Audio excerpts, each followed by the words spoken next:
What's up, everyone? We are diving back into the multiverse today for another epic. What if Naruto found love in a zombie apocalypse? Naruto times Shizuka and the beginning of his harem Part 1. If you enjoy this story, make sure to hit that like button and subscribe to the channel for more fanfics like this. Now, let's dive right into the fanfic.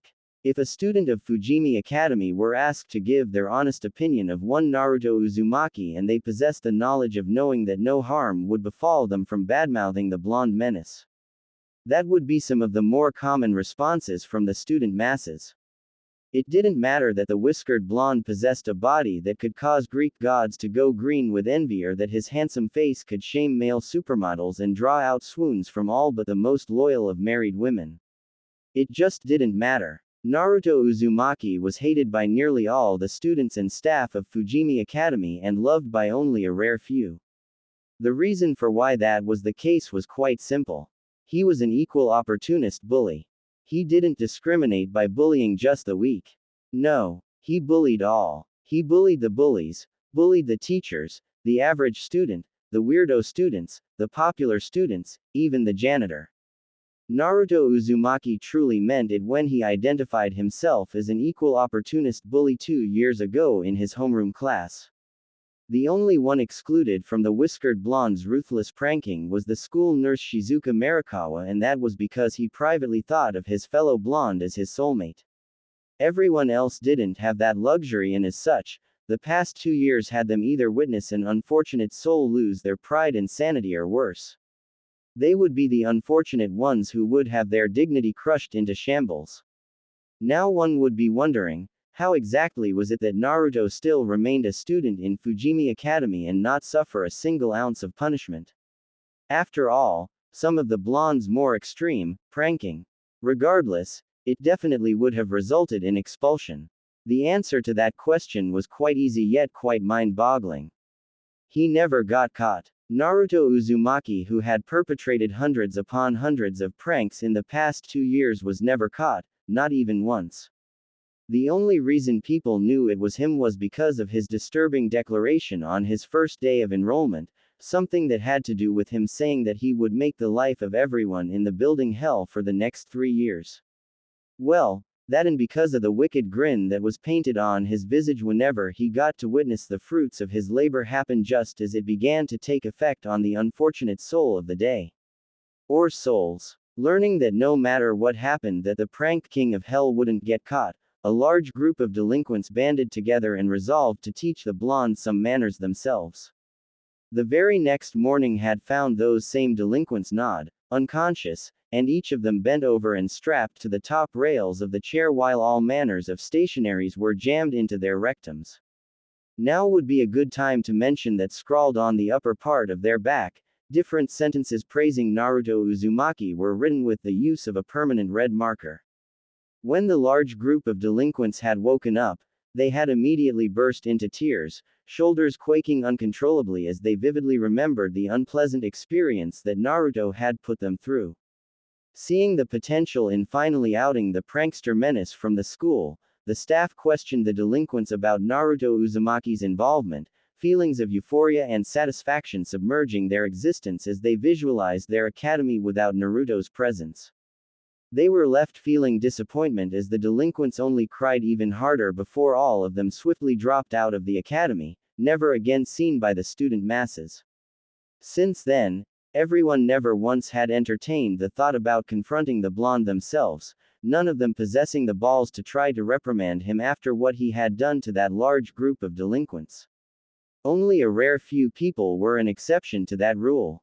Now well into his 3rd year, Naruto walked the hallways of Fujimi Academy, a merry tune dancing on the tip of his tongue as he flashed smiles at the nervous students littering the hallway, chuckling as some of them eeped, while others gained extremely frightened looks. A few even began to sob, much to his amusement. He wasn't that bad. Then again, he couldn't blame them too much considering what he had put them through daily. Currently the whiskered student possessed a mission, an important one. A mission that had him arrive right at the doorsteps of the nurse's office. Silently opening the door and walking inside, He shut it behind him before stealthily ambling his way towards the unsuspecting back of Shizuka Marikawa, a small pout decorating his visage as his favorite nurse wore that disgusting extra-large size lab coat that shielded her fine, huge rump from prying eyes. Once just a step away from having his chest meet her back, he pulled out a beautiful flower before smoothly bringing it underneath Shizuka's nose. Shizuka gasped before a large smile blossomed onto her visage, gently twirling towards her fellow blonde so she could face him. Accepting the flower in hand, Shizuka giggled as she sent an exasperated yet fond look towards her most favorite student. Another flower, Naruto-kun. When will you stop giving me flowers? And it's a lotus flower, I see. Naruto grinned. You know I can't stop giving you flowers every day, Shizuka-chan. I've been doing that for 2 full years now. After all, the most beautiful woman in the world deserves to have her beauty appreciated. An understatement if there ever was one, the whiskered delinquent thought internally. Whether she liked it or not, the fact was, Shizuka Marikawa was a woman that garnered the lust and attention of all the men and women that laid eyes on her. Naruto himself had seen her face a couple hundred times in the past 3 years and yet each time felt like his first. Stunning, amber-colored eyes peeked out from behind the bangs of waist-length sun-kissed blonde hair. Attached with it was a small button nose that scrunched cutely atop pillowy and plump pink lips, couple that with Shizuka's sharp jawline, the high cheekbones, and her smooth, light tan complexion, and it all culminated into a heart-fluttering visage that never failed to take Naruto's breath away whenever he laid eyes on her mesmerizing visage. She was, for a lack of a better term, universally gorgeous, as if she was sculpted to be the prettiest thing in the world, that was of course without mentioning her downright sinful body that could draw out perverse thoughts from even the Pope himself. And what happens if you run out of flowers to give? She couldn't help but question amusedly. Every flower he had ever gotten her was unique, never the same as the previous ones. Then I move on to the next most romantic thing, chocolate. Shizuka shook her head, trying her utmost best to suppress her smile and failing miserably as her lips were tugged upwards and wide on either side of her face. You still didn't answer my question, mister. She playfully poked his chest.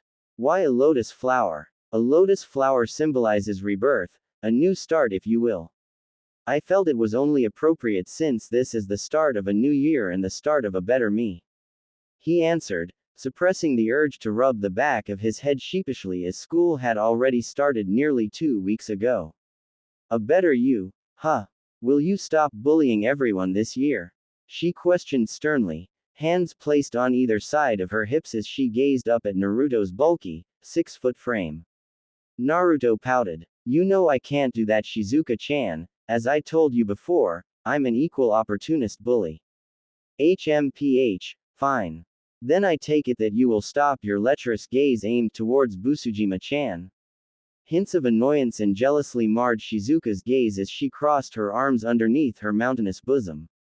The whiskered blonde chuckled as he wrapped his arms around her and gently pulled her to him, one hand resting in between her shoulder blades while the other was inappropriately positioned on her lower back, just right above where her ridiculously big SS began to jut and round. Ah, is my Shizuka-chan jealous? Shizuka blushed fiercely, both from her favorite student's bold touch and his teasing question. She shakily placed her hands on Naruto's chest but lacked the will to truly push him away as her favorite pair of baby blue orbs gazed at her with such mad intensity. Naruto, we can't. She weakly murmured, knowing she would be fired immediately if someone stumbled onto them and reported this scene. Naruto pouted but ultimately let go, much to Shizuka's inward disappointment. In my defense, Seiko-chan does have a nice as and it's hard not to look when she's bent over. Jealousy crisscrossed Shizuka's features once more as she glared irritatedly at him. My ass is bigger. She accidentally blurted out before inwardly crying in mortification. Why did she say that? A pervy smile curled at Naruto's lips. I know. His response only caused her to feel even more mortified than ever. I don't think it's appropriate to be discussing this, Marikawa-sensei. A tick mark formed on the nurse's head as she pouted angrily at him. I don't want to hear about this from you. Mirth rumbled Naruto's chest before he hugged the nurse in silent apology. Seiko-chan can be very devious when she wants to be, but I'll try my best not to look. Good. Naruto let go and stepped back. Got to head back to class, but how do you feel about having steak tonight? Shizuka smiled brightly. Sounds good to me. He nodded and walked towards the exit. Oh, and Naruto-kun. Said student paused as he slid the door open, looking over his shoulder and tossing a questioning look at his fellow blonde. His curiosity piqued when he noticed the nurse's flushed cheeks. You and I will be having a long talk about you looking at my butt, young man. Naruto grinned. I look forward to it. He replied shamelessly, grin widening as her blush worsened before he stepped out to the hallway. Waiting until she was sure he was far away, Shizuka sighed exasperatedly before she giggled as she thought of the first time she had encountered that shameless boy. It had been a little more over 3 years ago when she had first stumbled upon him in her first few shifts in the hospital room. Naruto had been 17 at the time and gravely injured, not mentioning that he was battling severe depression, and nothing anybody said or did seemed to snap him out of it. What was worse was that he had no parents or siblings, no relatives, no one to come visit or check upon him. And then learning from her senior colleagues that he possessed no birth certificate, no passport, no piece of identification or home, and it was unknown what happened to the late teenager to cause him to be in such a state. Truly, it seemed like the 17-year-old bedridden blonde had nothing to live for and possessed absolutely nothing that could help him get his life back on track.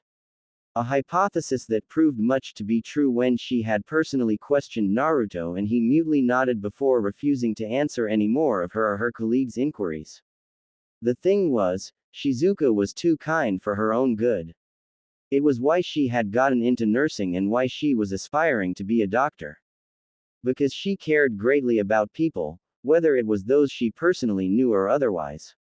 Seeing a depressed, bedridden 17-year-old with no family, no home, no financial support so to speak, and knowing that he wouldn't ever be happy with a foster life, if he even got accepted into one, that is, it did it for her. From there she had volunteered to look after the 17-year-old and help him as much as she could, a concept that surprised all her colleagues and even Naruto himself. Once discharged, Naruto had stayed with Shizuka temporarily. The first 4-5 months were especially difficult as despite her greatest efforts to be close to him, he was hardly receptive. But Naruto couldn't be cold forever and eventually had started to warm up to her and even began to regain the spark to live and move on. It was a work in progress, but she was delighted that he was finally moving on the right path. Shizuka till now had no idea what had caused Naruto to be severely depressed, though she had a few theories, and she was still clueless about how he had ended up in the hospital, but she didn't let her lack of knowledge deter her from getting close to the younger blonde. It was perhaps in the 10th month of living with her that Naruto had finally managed to fully right himself while simultaneously making the decision to release the Ika Ika series to the world. Saying he became rich was putting it lightly. In the span of a single month, he became a multi-millionaire thanks to the release of one of his godfather's pervy books, a rather massive change considering that for quite a long while, he didn't have 2 pennies that he could rub together. Now healthy in both mind and body and being as financially stable as he was, Naruto didn't want to take advantage of Shizuka's kindness and generosity any more than he already had, moving out of the place despite Shizuka's insistent protests that he wasn't an annoyance to her. There was only one small issue with him living on his own: he was still considered underage, and when it came to light that there was no records of him ever going to school, the government had cut him a deal that involved him attending an institution despite him nearing the age of 18, which was the age of third-year high school students. That was the deal he was forced to make: attend in graduate school and he would be allowed to live on his own even if he was below the age of 20. Shizuka, who was immensely happy by all the positive turns that accompanied Naruto's life, was also very sad deep down as she had grown quite attached to the late teen that had been living with her for nearly an entire year. It didn't help that he hadn't reached out to her once in the following 2 months after he had moved out. One could only imagine her surprise when on the very first day of the school year 2 years ago that Naruto, who she hadn't suspected would be a future student of Fujimi Academy, had shown up to her office with a large bouquet of the prettiest flowers she had ever seen in her entire life. Naturally, Shizuka had been over the moon that day, not before scolding the boy silly for not reaching out to her at all since he moved out. It was almost funny really. Shizuka had always envisioned herself becoming close to the hospital patients, being their friends and what's not, but she hadn't ever foreseen herself coming to care so much about a specific patient, or ex-patient to be more accurate, like she had with Naruto. She giggled and shook her head once more.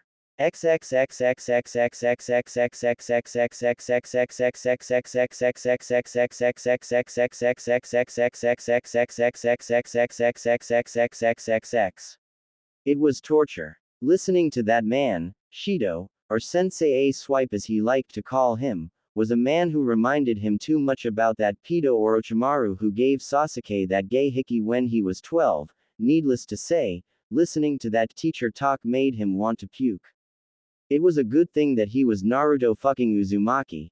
If he didn't want to be in class listening to Orochimaru 2.0 talk unadulterated rubbish, then he wasn't going to listen to Orochimaru 2.0 talk unadulterated rubbish.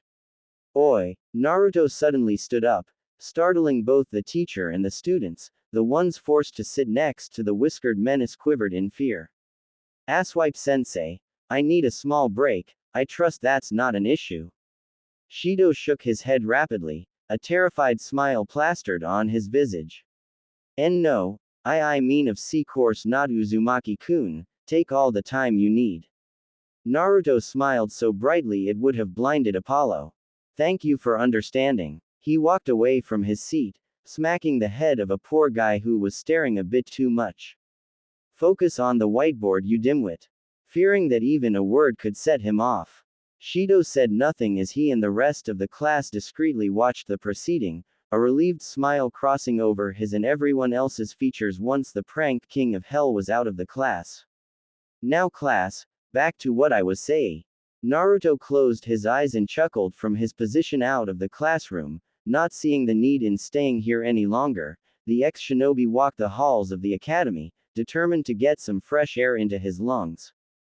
5 to 10 minutes later, he found himself outside the school building.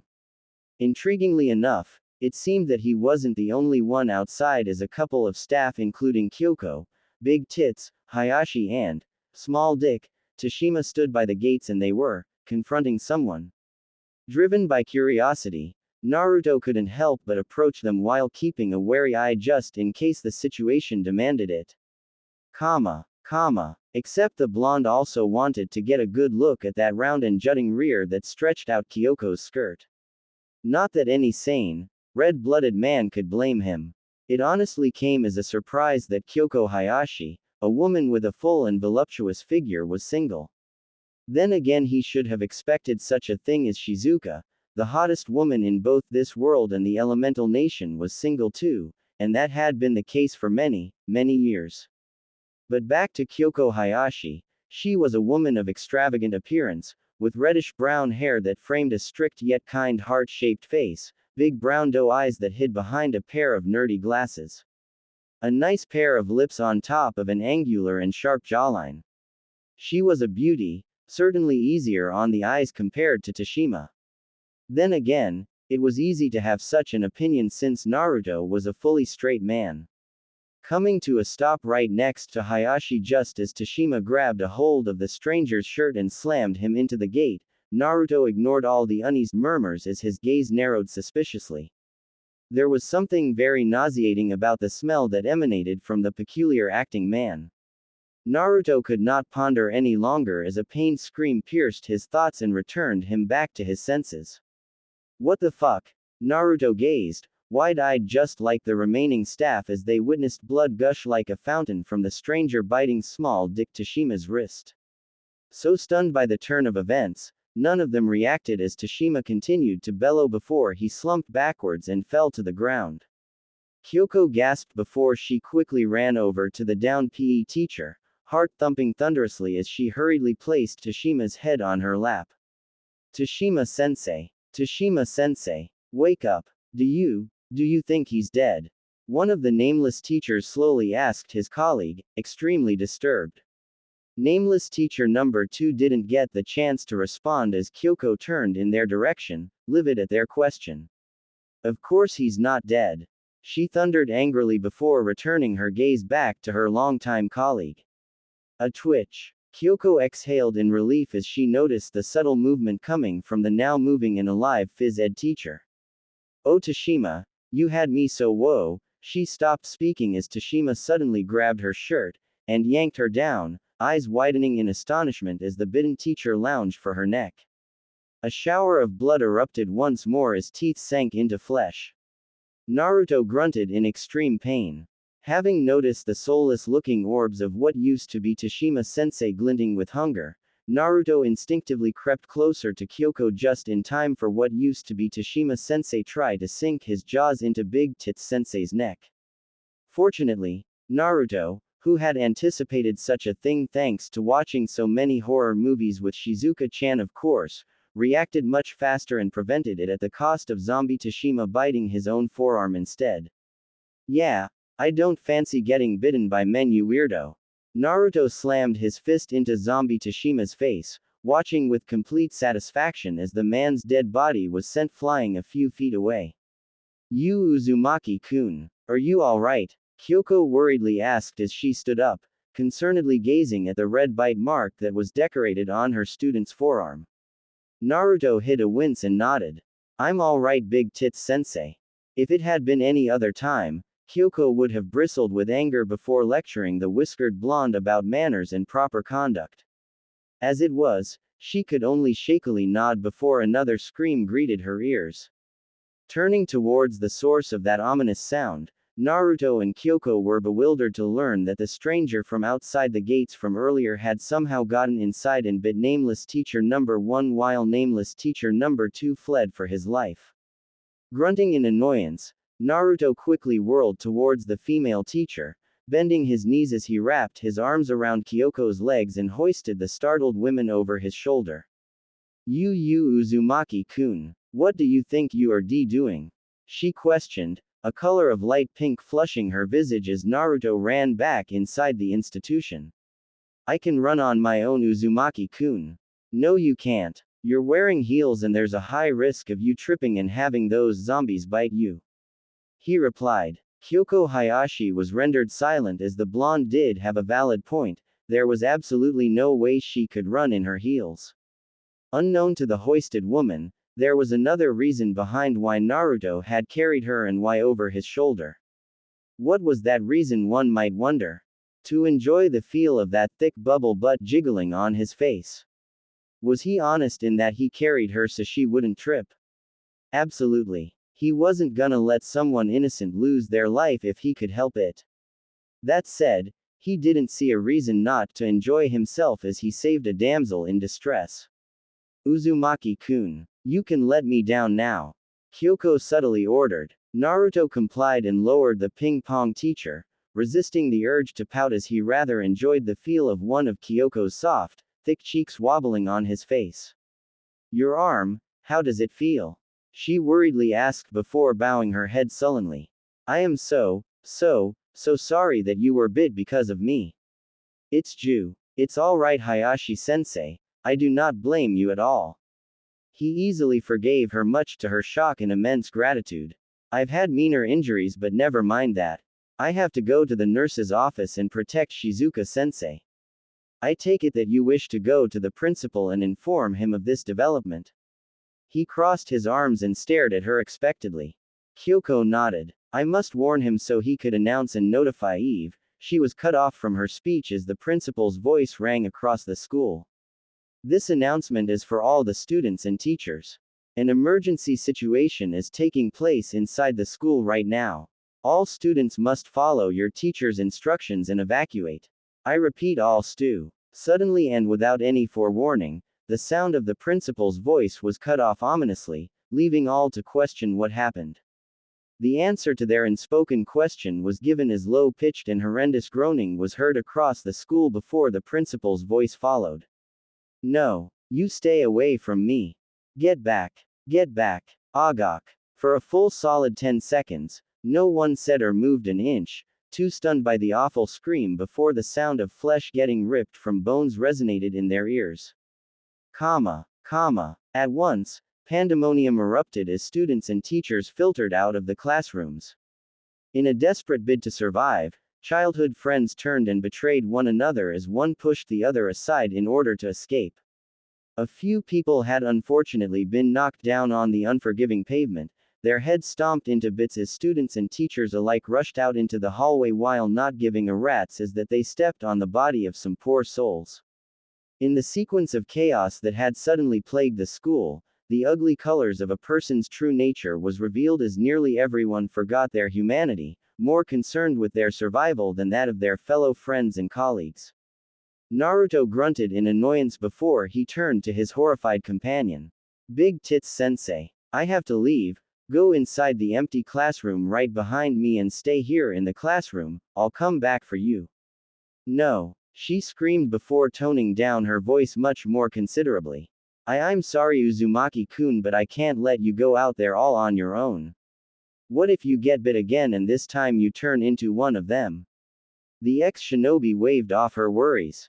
I'll be fine. Don't worry about me. Whether it was guilt due to the blonde saving her at the potential cost of his own or because of the duty she felt she must uphold as a teacher or perhaps both, Kyoko didn't know, but she couldn't allow her student, even if it was the most irritating one, to be all by himself when in times of crisis. I am not leaving you, Uzumaki-kun. It would be highly irresponsible of me to let you go on your own. Naruto sighed but couldn't help but inwardly look at the older voluptuous woman in a new light.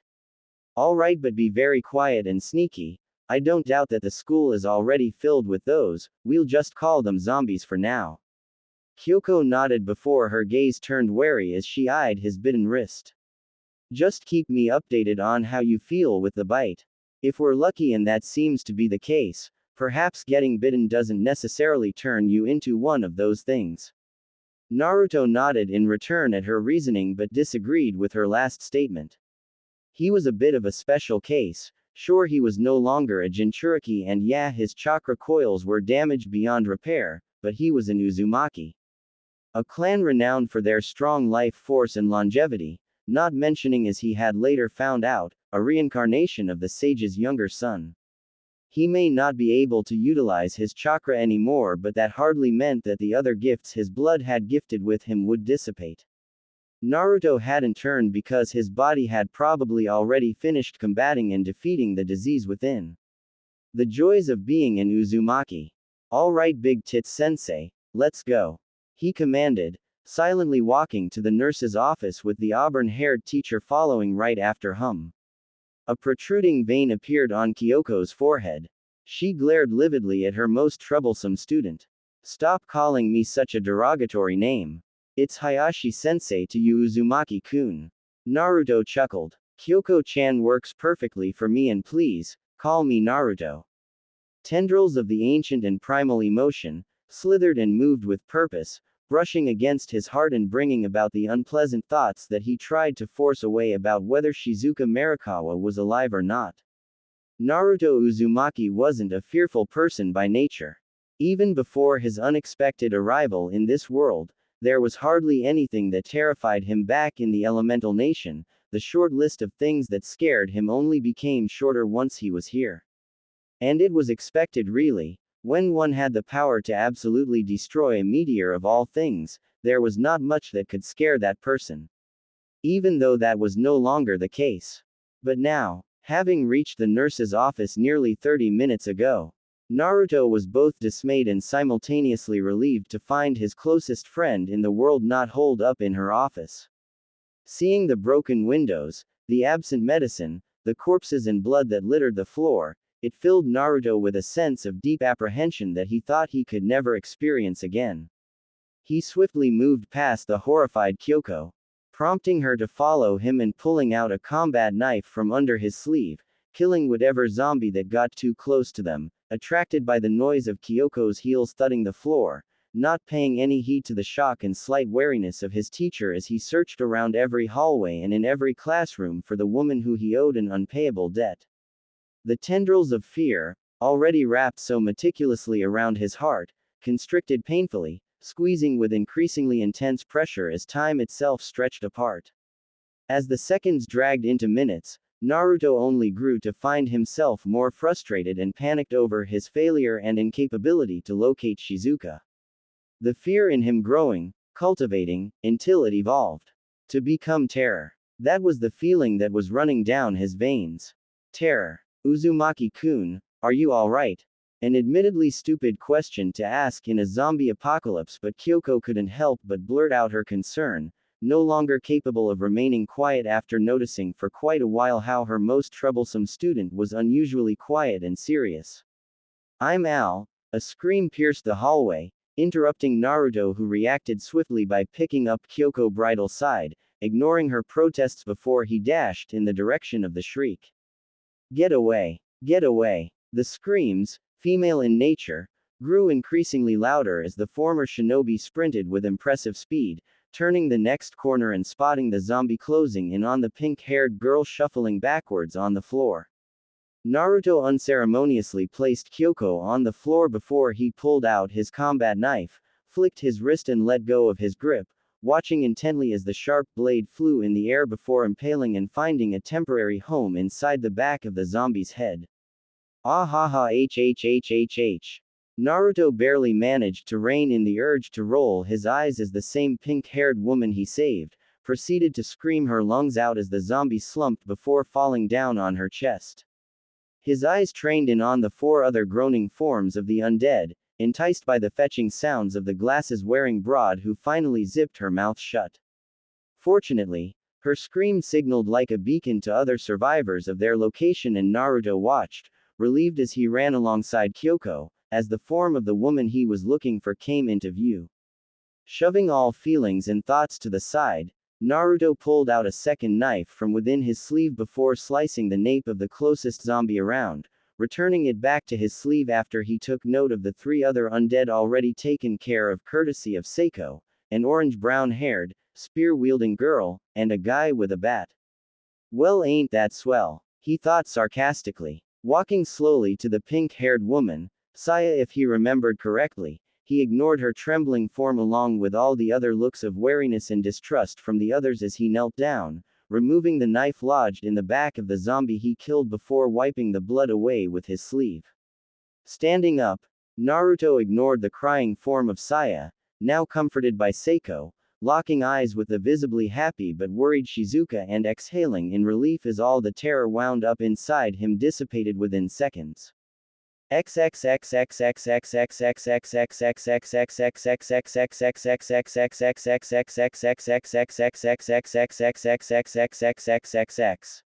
It was 20 minutes later, holed up in the large room, that Naruto finally allowed himself to really relax as he quietly pondered on the recent turn of events.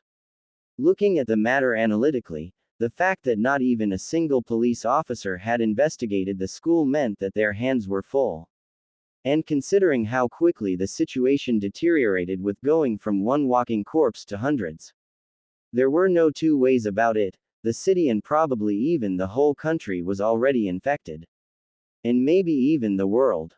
Naruto grimaced at the thought. If the situation wasn't so dire and grim, Naruto might have been impressed at how quickly this disease spread. Considering before today, none, including himself, thought the world would now be also compromising of the undead. Turning on the faucet, he wiped away any residual marks of blood on his hands and visage, eyes darting to the bite wound on his wrist and letting out a short laugh of relief as the scar was already beginning to fade. Naruto was almost certain that he would be alright. Not having access to his chakra anymore didn't mean his body's natural vitality would decrease. But of course, there was no way to know for certain until later on after he was put through the circumstances of getting bitten. And fortunately, his body came through like he predicted. Though speaking of fortunate, Naruto muttered a quick prayer of gratitude to God as his nerves really were set to fry with how much he fretted and worried about Shizuka. It had been a long time since he had begun to panic and feel terror like he had over 20 minutes ago. Seeing her alive and without any bite marks helped put his heart at ease. Was a bit of a shame that he didn't really get the chance to privately speak to her, but the shinobi was patient. Exiting the washroom, the sound of talking reached his ears and Naruto walked over to the group, exchanging a nod with Kyoko before he stopped to stand alongside Shizuka. Saya closed her eyes in silent frustration. Medical logic doesn't apply to corpses that move around and attack humans, worst case they might never decompose. Decompose? He was confused. First things first, we find out if our families are okay, then we must find a safe place to hold up for a while. Seiko stated. Safe place? Naruto uttered the syllables slowly, dragging everyone's attention to him while he turned to his favorite nurse. Shizuka-chan, you don't think that purple-haired friend of yours will mind too much if we went to her place and also borrowed some of her stuff? Shizuka blinked. Rika, no, I'm pretty sure she wouldn't mind. In fact, I'd imagine she'd want us to go and also put her weapons to good use. Rei narrowed her eyes in suspicion towards the relationship the two blondes seemed to share. She opened her mouth only to close it as Takashi spoke up. Weapons? What kind of friend do you have, Shizuka-sensei? Oh, Rika's the best. Shizuka gushed happily, a cheerful smile etched on her features. She's from the military and she has a lot of weapons that she stores in her apartment. I have a spare key she gave me as she is usually away and it was up to me and Naruto-kun to clean up the place. Okay, what kind of relationship do you have with this delinquent? Rei could not hold back from asking, her curiosity shared and matched by the other occupants of the room as they stared curiously and suspiciously at the duo. Even Seiko, who had been around the pair, failed to understand the dynamic between them and wanted to know for quite some time. Inwardly grinning mischievously, Naruto decided to answer that question before Shizuka could respond. If you really must know, we're secret lovers. He said with utmost seriousness.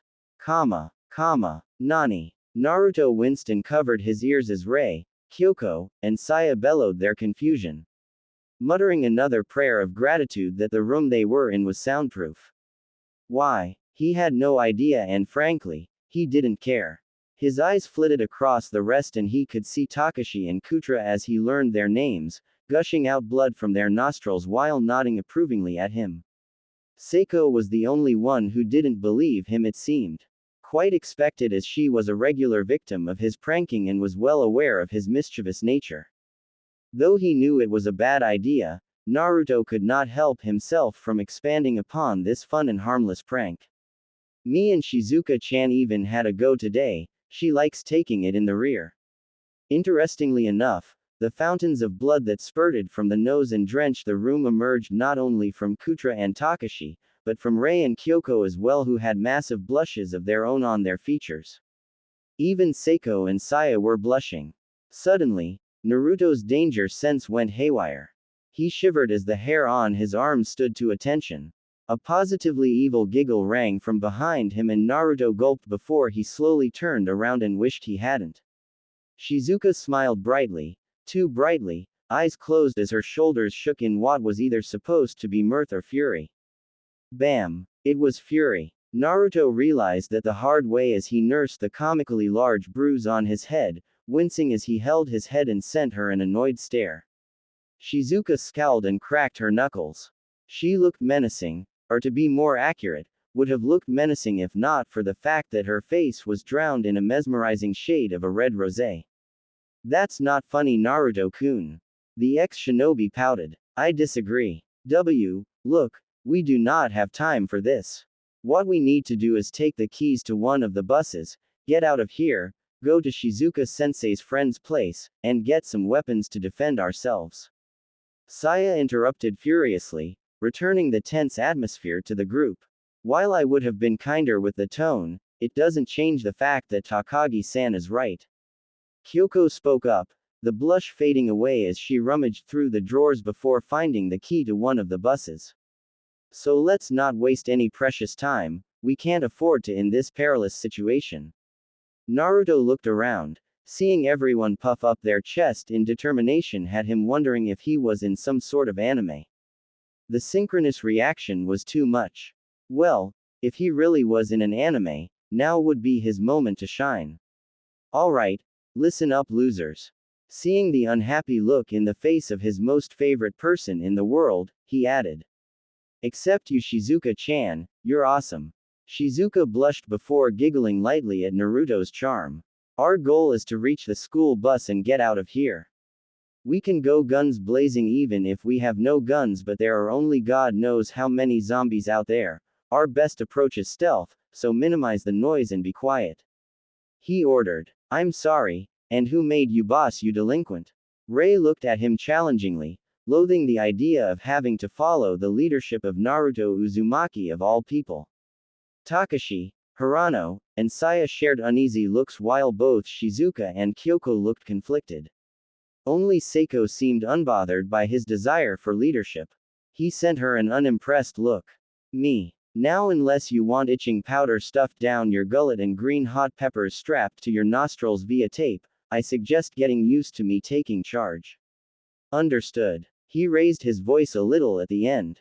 Ray paled and nodded her head rapidly. She may have detested the idea of Naruto leading them, but she detested being a victim of his brutal pranks even more. Wonderful. Naruto clapped his palms together before sending a cheerful smile towards his fellow students. I trust you all don't have an issue. The answer to his question arrived in the form of feverish shakes of the head and nervous smiles. Good. Then let's get out of here. Naruto declared as he slid the door open, stepping out into the empty hallway before he looked over his shoulder at his group. Alright, here's the formation, Triple Chin-kun. Naruto said while pointing at a visibly depressed Kutra. You're out front, put your skills with that weapon to good use. Hi, sir. Kutra saluted him, his sadness disappearing as quickly as it appeared as he moved forward. Turning to Takashi and Ray, his lips quirked into a normal, yet scary grin. Rotten cheeseburger, annoying orange. You two will be together on the left side of the formation. Naruto ignored the growls and clenched teeth from the duo as his eyes descended on his second most favorite person in the world. Seiko-chan. Despite her greatest efforts, Seiko felt her lips get tugged into a smile. Yes, Naruto. Be a deer and guard the right side. She nodded and moved in position. Shizuka-chan, Kyoko-chan, and Howler Monkey, seeing as you three are not the fighters in our group, you three will be in the middle while I guard our rear. Without fuss, they went into the center, Saya mumbling curses as she glared at the shinobi who didn't even notice her ire. Before we begin, is there anything relevant that any of us need to know? They react only to sounds.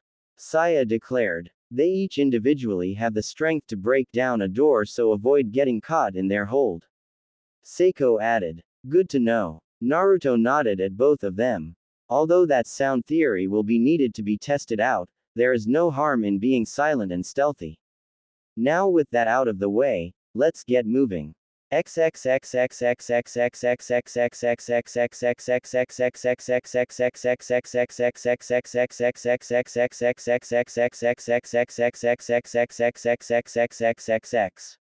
This has just become 10 times harder.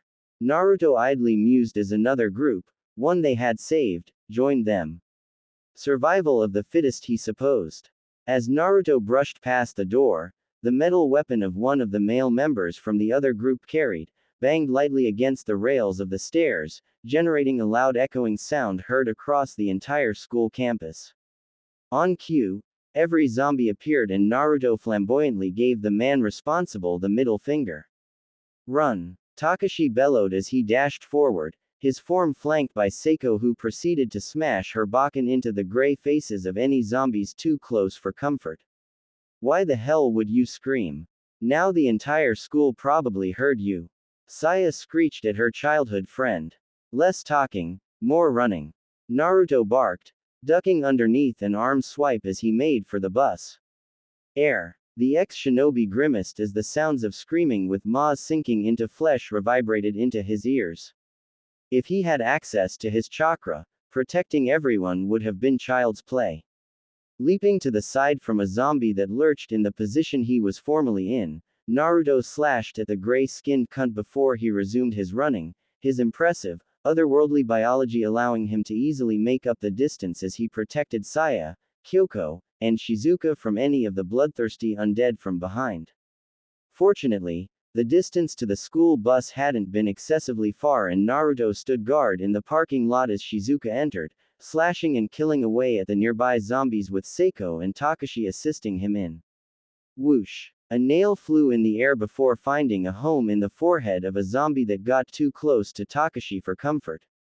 Naruto looked over to the open window and nodded approvingly at Triple Chin Kun before focusing back on the horde of undead that he needed to eliminate. A task that was none too hard for the blonde who was already making swift work of them, slicing at their head and dancing around them for the fun of it.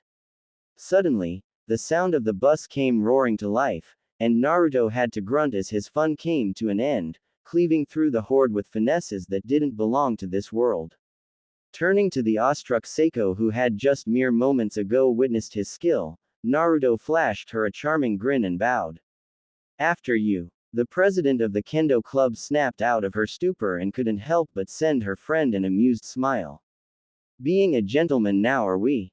Better late than never, he replied while delivering a spinning hook kick to the temple of an undead attempting to jump him from behind. Seiko giggled before entering inside, Takashi followed soon after. Help us. Naruto paused as he entered inside, turning towards the direction of the cry and watching mutely as a group of students alongside Shido-sensei ran to them. Who is that? Takashi softly questioned. Shido. The teacher of classroom 3A, Seiko answered him. Everyone, we're ready to go. Shizuka announced to the group. Kyoko abruptly turned to the nurse. Don't leave just yet, Shizuka-sensei. We must wait for the other group to reach us. Ray went red with fury. We are not letting him come with us. Are you insane? Takashi looked at her incredulously before a hint of anger crept to his tone. We can't just leave them. Naruto interjected before the group could dissolve into an argument. We are waiting for them. While I am none too fond of that teacher myself, the students with him shouldn't suffer because of your grudge against Shido. Ray bit back her retort, crossing her arms underneath her ample chest before angrily looking away. Guys, we have lots of them out on the front. Shizuka panickily announced. The former shinobi gazed out front and true to the nurse's word, he could see plenty of those undead fusers blocking the path to the exit. Then just run them over. Takashi replied tensely. Saya looked irritatedly at her childhood friend. Not an option, the bus will roll over if we don't do something about them. I will take care of them, Shizuka-chan. Get ready to leave once they're on board. Naruto ordered before he jumped out, ignoring Shizuka's shrieks to get back in as he pulled out his twin knives before he leapt at the closest zombie around. Having trained extensively since the age of 6, the very art of fighting was ingrained into Naruto's very soul. He may have lost his ability to use chakra, yes, but years of practicing the katas, the motions, the muscle memory of stances and forms, they didn't just go away. No. Fortunately, Naruto still remembered how to kick and he did it pretty well. While it would come off as arrogant, the fact was, Naruto could face the most skilled martial artists this world had to offer and he would still emerge victorious even without his chakra. His skills as a hand-to-hand fighter were just on another world, quite literally if he wanted to brag. Against the most skilled fighters, Naruto barely broke a sweat, but against these bumbling, walking corpses, it was a slaughter. It mattered not that 24 of the undead circled the blonde in an attempt to feast on his flesh. Naruto was just too fast, too skilled, to be caught by the sluggish movement of the undead corpses that could be beaten by fresh out of the academy genin. Everyone in the bus watched silently, transfixed by the deadly display as Naruto danced and cleaved through the crowd of zombies. Yet despite their amazement and awe, one in particular felt her heart sadden at the reminder that for how close they had gotten, there was still much she didn't know about Naruto as she would have liked, much about him that remained a mystery she seemingly couldn't uncover. Shizuka snapped out of her melancholy just in time to watch as the second group arrived before the students began pouring into the bus and finding a seat for themselves. She barely managed to stop herself from shivering in disgust as Shido's lecherous gaze, hidden behind a warm facade, traced over her body before he smiled widely. Ew. I am grateful for your compassion, Shizuka Marikawa. He said with what he hoped would be a charming accent. Swallowing back the vial that she almost let loose, she gave a shaky smile as she opened her mouth to respond. And I would be grateful if you sat your skinny SS on a seat, as wipe-sensei. Naruto spoke from behind him, saving Shizuka the trouble of replying as he climbed up before glaring at the shivering form of the sweating teacher. Why yes Uzumaki-kun. Shido stuttered before heading all the way to the back to keep some distance between him and the blonde menace. Naruto scoffed before looking over at Shizuka. Shizuka-chan, get us out of here and to Rika's place. He commanded softly before walking over to one of the empty seats and laying there. Taking a deep breath, Shizuka put the bus on gear and stomped on the gas pedal. The bus lurched forward in response, the sudden force on the pedal causing everyone to be pushed back into their seats as the large vehicle accelerated forward. She navigated the bus until it was on course for the front gate, eyes widening in panic at the number of living corpses standing in their way. They're not human, they're not human, they're not human. Shizuka repeatedly chanted as she applied more force on the gas pedal, smashing through them before the large vehicle reached and plowed through the front gate. To her and everyone's relief, the bus broke through the gate without issue and Shizuka spun the wheel to right the vehicle in the right direction before driving away, leaving behind a courtyard full of undead, once, normal students. Silence prevailed on the bus, whether it was due to shock, exhaustion, unfamiliarity, or a different reason altogether, no one knew. But regardless, a tense atmosphere clouded the air inside the bus and even Naruto, laid back and easygoing as he was, wasn't really in the mood to joke around. Unfortunately, not everyone was in the mood to pipe down and relax.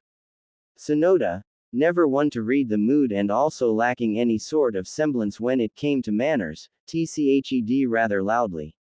Where are we going? And why do we have to go wherever you guys want? Couldn't we have just found a well-supplied room and stayed there until things settle down? Yeah, one of the students from Shido's group, a small homo sapien with seemingly no redeeming qualities, quipped in. It would be a lot safer than just randomly driving on the road. Naruto inwardly rolled his eyes at the statement. That sounded like a brilliant idea. He thought sarcastically. Saya looked over at the pair with clear annoyance, her thoughts unknowingly mirroring the blondes. Have you both forgotten that it was you all who ran to us? She stressed that point, ignoring the growling of the larger man as she hmphed. Takashi nodded in clear agreement. That's right, it was you guys who made the choice of leaving school alongside us, we didn't choose for you. Evidently, that was the wrong thing to say as Sonoda's eyes narrowed in rage. What did yo? Shizuka slammed hard on the brake, almost knocking the delinquent over as she unbuckled her seat and turned around to let her ire be known. That's enough. I can't focus on driving with you all yelling. Her outburst effectively stunned everyone inside the bus as it was a first that they had witnessed the incredibly kind, patient, and soft-spoken woman lose her composure. The only one unfazed by the rare display was Naruto, who had most of the time seen and a few times been on the receiving end of Shizuka's temper. There was something else instead that occupied Naruto's full attention. Namely, it was Shizuka's fat shapely breast that swung in the air, bouncing with a vigor that had his mouth watering. Watching those huge tits as they stopped their incessant wobbling before coming to a complete stop, dangling in the air for all to see. Naruto stifled a groan as blood rushed down to his junior. Shizuka was definitely bigger than Tsunade in the Brea's department. Ass too, he thought with a perverted grin. But while Naruto feasted his eyes on the buffet of enormous breasts, everyone else was preoccupied with other matters in mind. Sonoda clenched his jaw and looked away. So tell me, what do you want to do? Seiko asked him sharply, arms crossed as she eyed him stoically. He gritted his teeth as he eyed her, gaze still filled with barely repressed rage. I just can't stand this guy, he declared while pointing his fingers at a perplexed and surprised Takashi. Me. Takashi stuttered in surprise. The hell did I ever do to you? I don't even know you. Bastard. Sonoda roared before he lunged forward only to kneel on the ground as Ray slammed the back end of her spear into his stomach in the same fashion a baseball player would slam their bat on the baseball. Puh. Sonoda coughed saliva before Ray threw him on his back with her spear. Ouch. Can't imagine that being too good on the pride. Naruto mused as he gazed at the groaning and down form of the dyed blonde. Ray wrinkled her nose in disgust. Asshole. The sound of clapping filled the air and Naruto had to roll his eyes as Orochimaru 2.0 dramatically walked into the scene, stepping over Sonoda and gracing the childhood friends with a large and nauseating fake smile. Wonderful work Miyamoto-san, exemplary even. You took action when the situation demanded it, but that now begs the question, who must we rely on when a situation calls for immediate and swift action? After all, in order for us to survive as a group, we must coexist and function well together, and that can't happen if we all take different actions of our own. We need a leader. Kyoko narrowed her eyes. And let me guess, the only one qualified is you? She questioned sharply, not amused with his obvious agenda. Why, of course, Kyoko-sensei. Shido nodded with that disgustingly fake smile still plastered on his ugly mug. I am an adult, and while you and Shizuka-sensei are adults too, Shizuka-sensei happens to be the only one who can fill the position of being our doctor. I won't disagree with you there nor on the idea of needing a leader, but what makes you think I shouldn't lead? She challenged. Shido smiled condescendingly. The answer is simple, and do forgive me if you feel insulted, but the position of leader belongs to the one most competent. He answered while throwing a hand back towards the students he saved. The proof is right here for you to see. I helped save those students. One by one, the features of the students saved by Shido contorted into one of helplessly blind admiration, the sheer abundance of respect and happiness present in their visage making everyone else not part of the slimy teachers group want to gag. Kyoko lost the ability to speak, remembering clearly how she was all but useless the entire time. Hell, she had been the reason that Naruto got bit. Eyes widening in remembrance of the incident, Kyoko had to stomp down on the urge to ask and unintentionally expose Naruto about his current condition. All the turmoil and chaos had caused her to forget about the matter altogether. Vowing to privately question her student later, the least she could do with how he heroically saved her life, Kyoko glared at Shido as she tried desperately to think of a rebuttal. Only to come up empty-handed. Seeing as though he managed to render his greatest opponent speechless, the smile on Shido's lips spread an inch wider. And I'm going to stop you right there, swipe-sensei. Naruto suddenly interjected, causing everyone to peer at him in surprise before a few released muffled snickers at the derogatory name. First of all, you act as though we are all part of one group. He sighed dramatically and shook his head. Unfortunately, for you that is, that's just not the case. I say, and second of all, Naruto callously interrupted, it's as you said, if we are to do the whole leadership thing, the most competent for the job should be leader, being an adult doesn't mean jack shit. Silence reigned in the bus after that statement. Shido waited a few seconds more before he tried to make his opinion. BTH, and finally, another round of suppressed snickers emerged, and even the professional Kyoko had to bite her lips to prevent her laughter from being heard. Up on the front, Shizuka struggled to bottle down her amusement at Naruto's antics. It was just like him to purposely antagonize someone. Our group I mean. Naruto said while gesturing to the members of the original squad around him. Already have a plan in mind, so we don't need any guidance from you. Not that anyone from our group wants your leadership, to summarize, since you have and is up there for a head. We have two separate groups, you aren't the most competent, and we are currently pursuing our goal. I think that's pretty simple to understand, right? Karma truly was a bitch. It was now Shido's turn to be speechless. The teacher offered a shaky smile before recognition suddenly dawned upon him and his lips curled into a malicious smile. And tell me, Uzumaki-kun, seeing as we are two separate groups, how is my group meant to survive if we have no resources, no weapons, nothing to guarantee our safety? You wouldn't sentence your fellow students to death, would you? Naruto scoffed. You can have the bus once we reach a certain destination. Saya immediately hissed and stood up. And how will we travel?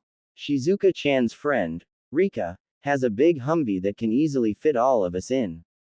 Crossing his arm, Naruto sent Shido a soul-crushing stare. Also, nobody from our side said that the other students can't join our group, we just have to discuss it first. You on the other hand are a definite no. Though, judging by how those students are looking at him as though he is God, I know for a fact that they won't join us. Shido gritted his teeth furiously before he whirled around and headed back to his seat. The ex-shinobi chuckled out loud. It's good to be me. Ignoring the suspicious and curious glances sent his way as he stood up, Naruto walked over to Shizuka and perched a hand on her shoulder, gaining her attention before she quickly returned her attention to the road. Naruto-kun. The ex-shinobi leant down to her ear. It's better if we stop here and leave by foot. He whispered. Quite a few hours had passed by since everyone had boarded the bus, nearly everyone sitting down and still resting mentally after the whole bloody ordeal with the undead. To say that things were tense was putting it lightly. No one inside the bus had said a word after Naruto had put Shido in his place, everyone too distracted by their own thoughts to socialize. Not that anyone would want to, considering that the relationship between the two groups were extremely strained. Needless to say, everyone inside couldn't wait until they no longer had to tolerate the presence of their rival group. Sadly, with panic and chaos ensuing on the streets, a ride from the school to Rika's home that would have taken at most only an hour, was extended to a several few. Shizuka blinked before her voice dialed down extremely low so no one else could hear them. But why? We're only around 3 kilometers away from Rika's place. That's why I want us to leave Shizuka-chan. If we get dropped off right at the entrance of her home, not only will Shido know where we're staying, but we also risk other survivors seeing that and trying to attack us, that's not mentioning those zombies who are attracted to noise. A worried look crisscrossed her features. Do you really think people would become that violent in just a single day? Unfortunately, yes, he answered before leaning back. A few seconds of silence passed before Shizuka looked at him from the corner of his eyes. All right, Naruto-kun, I trust your judgment, but I want us to talk later, preferably tonight, just you and me. Naruto sent her a small smile. Anything for the woman I love. His proclamation, though quiet and unheard by everyone except for the woman he was speaking to, still produced a pink hue on her cheeks. Baka. That's not something you can just say so casually, and certainly not at this time. The shinobi chuckled quietly. I guess, I do have my reasons though. Another few seconds passed before Shizuka fully turned to him, her expressive hazel orbs flickering to meet her favorite pair of sea blue eyes momentarily before she turned back to the road. You really love me? She asked in the softest of tone. With all my heart and soul. He answered genuinely. An exasperated yet fond look graced her eyes as she shook her head and smiled widely. You and I are gonna have a long conversation later, mister. Naruto grinned, gripping onto the metal pole right as Shizuka dug her foot into the brake and stopped the bus before getting off the seat. Naturally, such a move caught everyone's attention. If I may be so bold to ask, what are the two of you discussing and why have we stopped, Uzumaki-kun?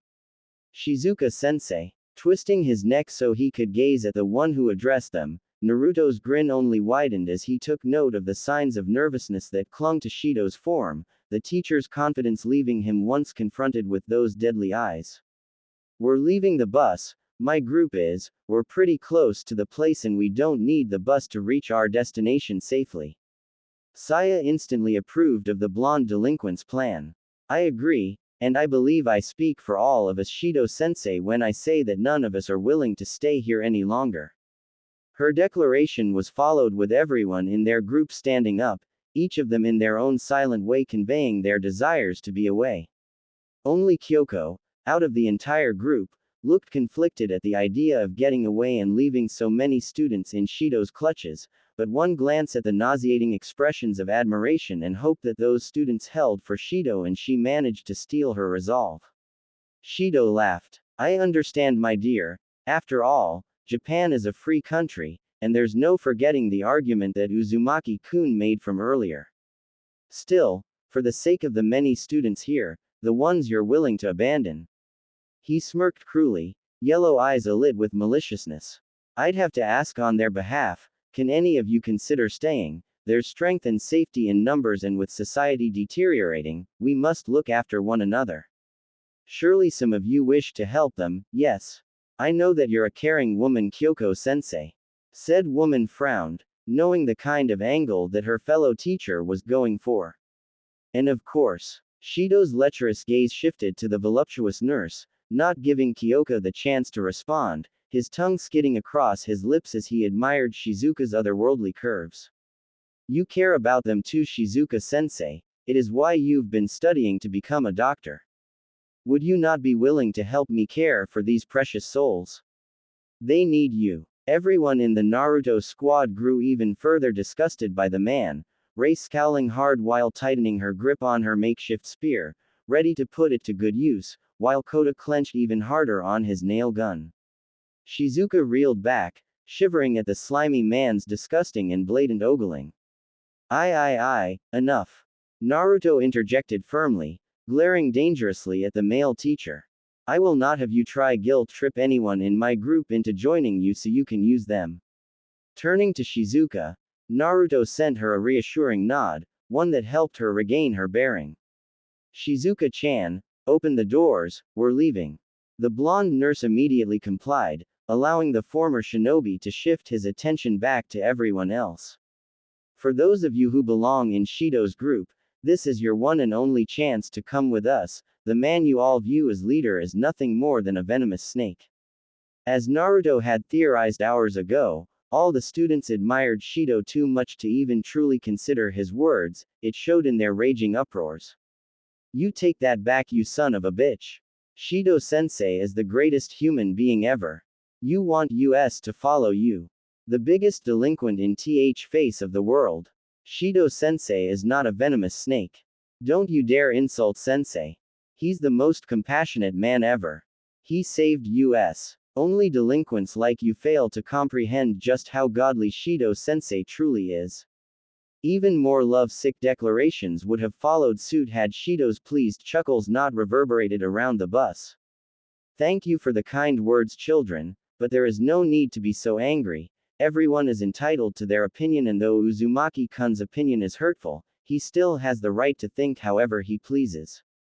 Stars glittered in the eyes of Shido's students as they worshipped the smirking man with their gaze. Naruto nearly gagged at the sight. All right, I can't handle any more of this. Naruto squad, out of the bus. Everyone in said squad was more than happy to comply with their leader's order.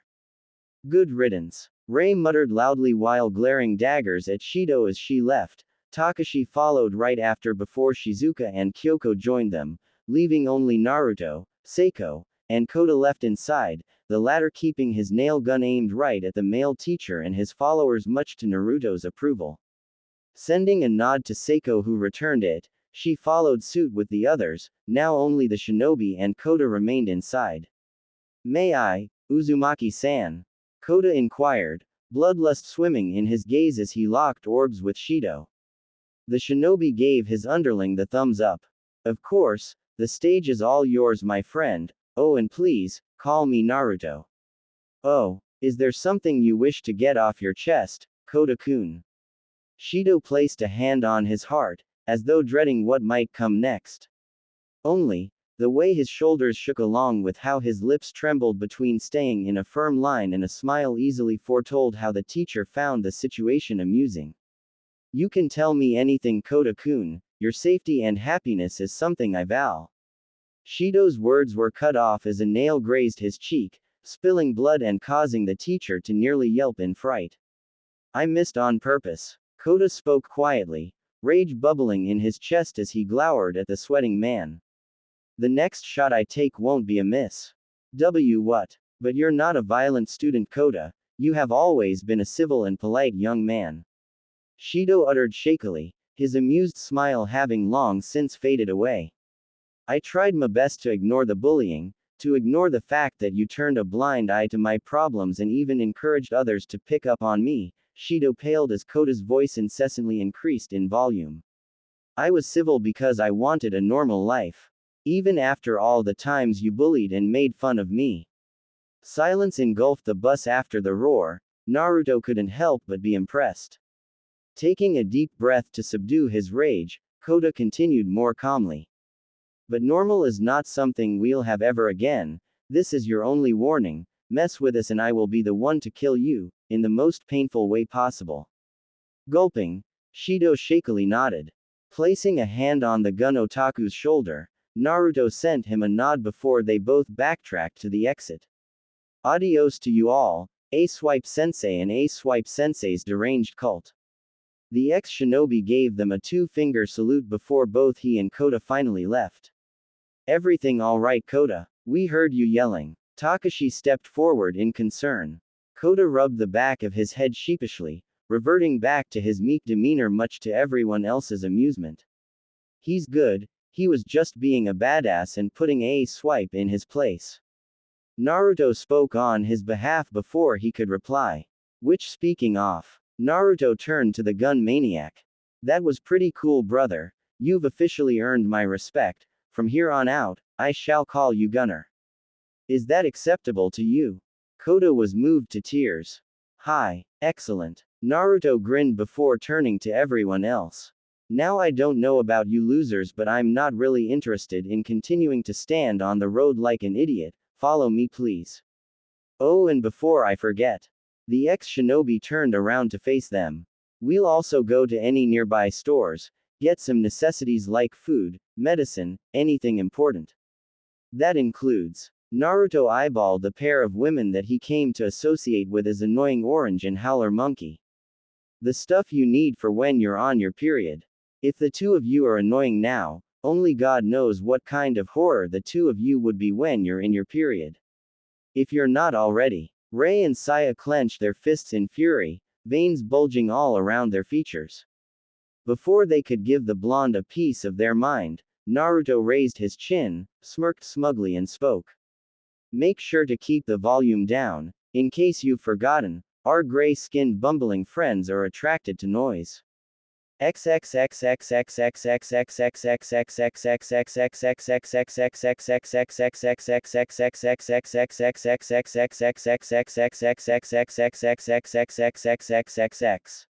With the Naruto squad raiding a few abandoned stores, it took them a bit longer before they had finally made it to the residence of Shizuka's residence, having taken somewhere around an hour to an hour and a half until they finally reached their journey. Fortunately, they hadn't met any survivors on the way and the undead they had encountered were few in numbers. Made sense since nearly everyone was heading to the bridges to escape all the chaos. Now well into the early night, it came off as no surprise that after making sure that no one was inside the house that the first thing the girls did was claim the bathroom for themselves, calling dibs on showering first and forcing the boys to be productive in the meanwhile.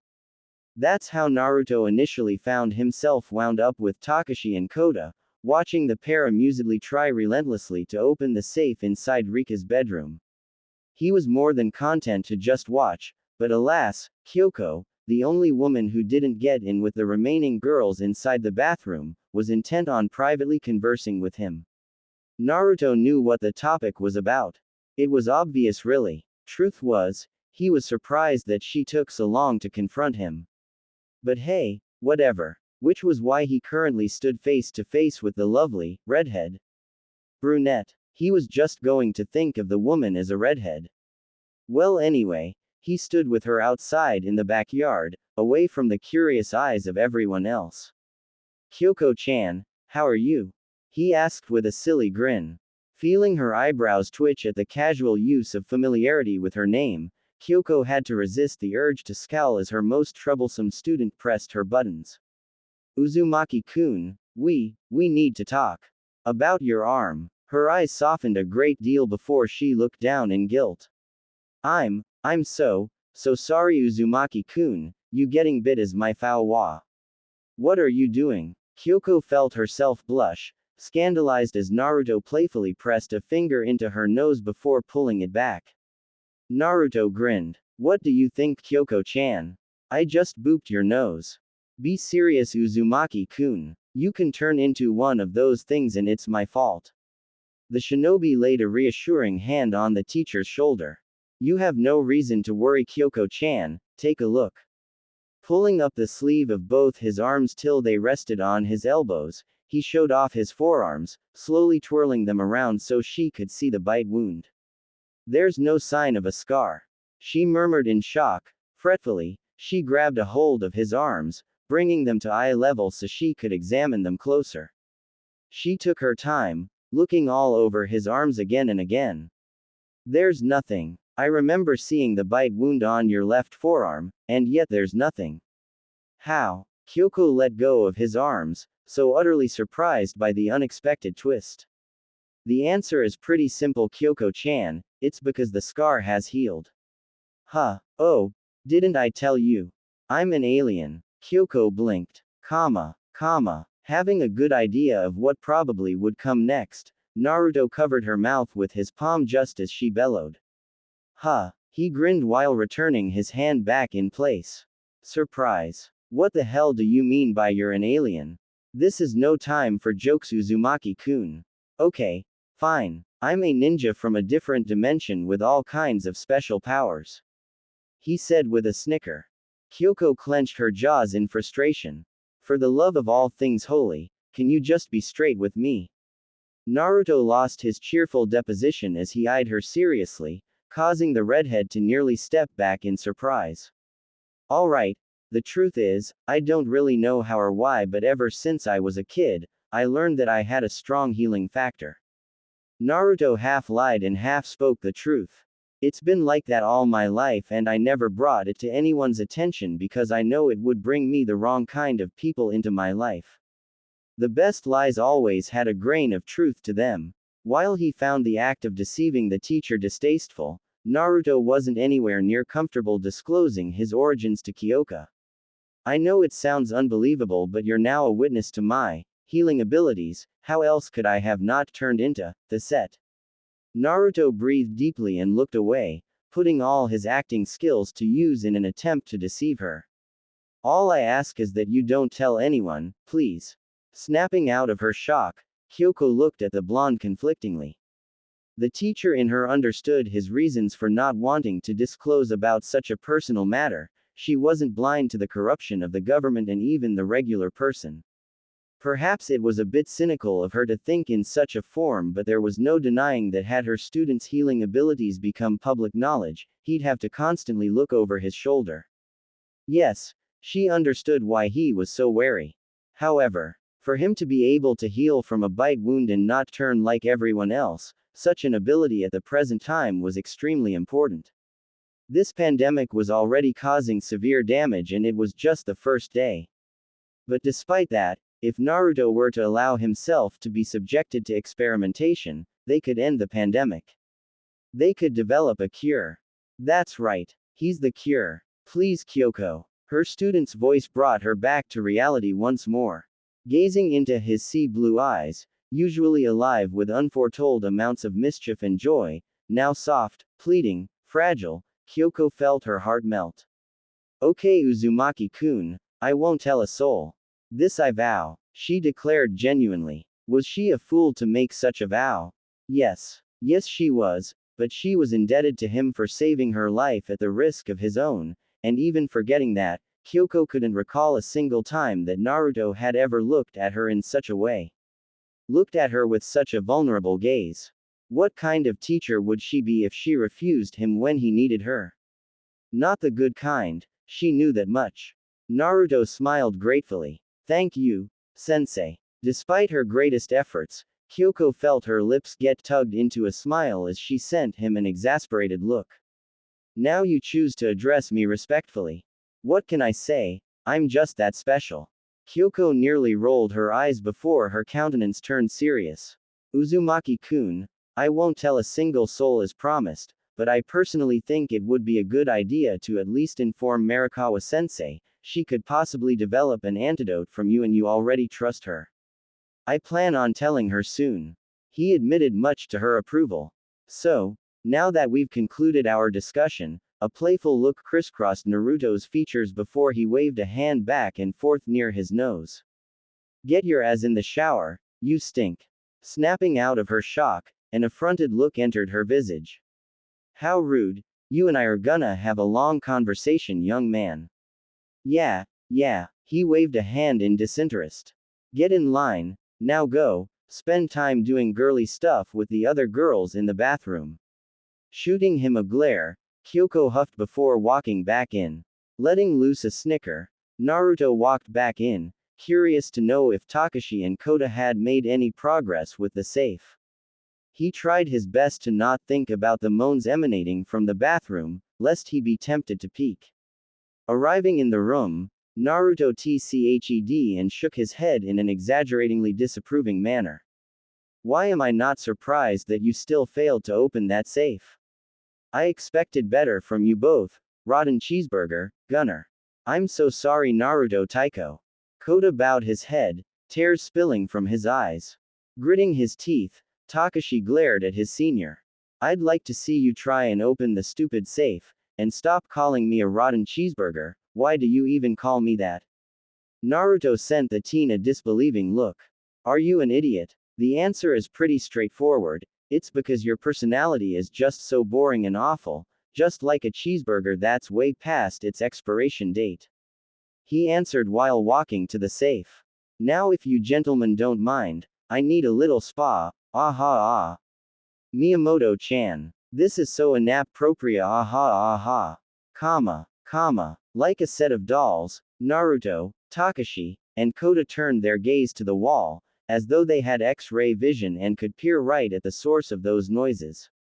Closing his eyes in thought, the ex-shinobi nodded in approval. Kyoko-chan has definitely joined the party. Grinning pervertedly, Kota nudged Takashi in the shoulder. Think we should check up on them? You know, just in case. Takashi bashfully looked away. As much as I'd love to sneak a peek look, I don't want to risk death knocking on my door. Grunting in annoyance, Kota turned to the blonde. And you, Taiko? I'm unfortunately going to have to refuse as well. Right now almost all the girls in the group are annoyed with me for one reason or another, don't want to fan the flames even more despite the fact it would be more fun. Naruto rubbed his head sheepishly. But anyway, I have a safe to bust open. Grabbing the steel pole, Naruto propped it in place and with a hard pull, opened the safe for their viewing eyes. And that, my minions, Naruto said while gesturing inside to the weapons and other, exciting accessories, is how you get the job done. Hate him or love him, there was no denying that he was effective with his work. A round of applause greeted his ears.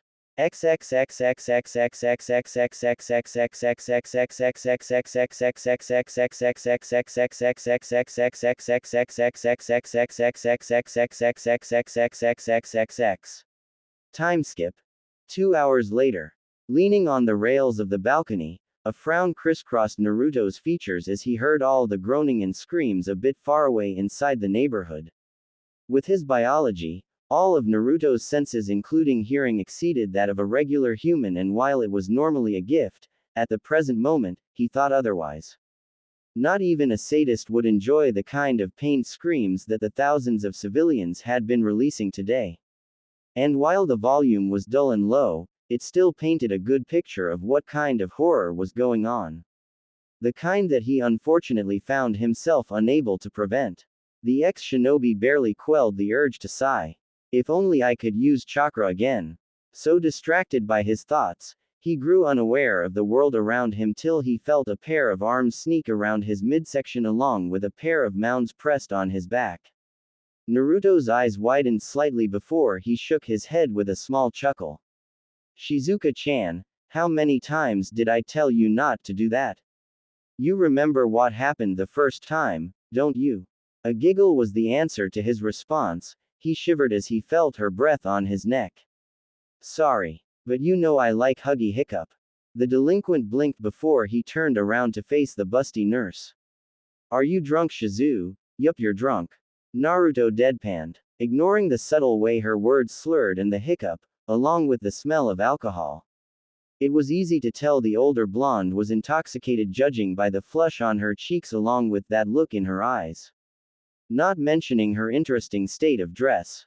From what he could tell, the only piece of article thing she wore was a long white rag wrapped and strained around at her briefs and ending at her upper thighs. Please tell me no one else saw you in just a towel. Shizuka felt another giggle escape past her lips before she leaned her head into Naruto's chest. Are you jealous? Just a little. Don't worry. No one saw me. Everyone except the two of us has already fallen asleep. The girls are all sleeping inside the guest room while Takashi and Kota are sleeping inside the living room. I see. Naruto hummed curiously before he wrapped his arms around her in a hug, perching his chin on top of her head. Probably a bad time to say this, considering you're drunk and all, but I'm really glad you're okay. Shizuka's lips tugged into a smile, one that spoke of her melancholy. I feel the same way. You have no idea how scared you made me, you silly boy. I couldn't find you no matter where I was looking with Seiko. The younger blonde's eyes softened. Sorry for worrying you so much. Her voice began to crack slightly. Be baka. No point in apologizing. You always make me worry so much.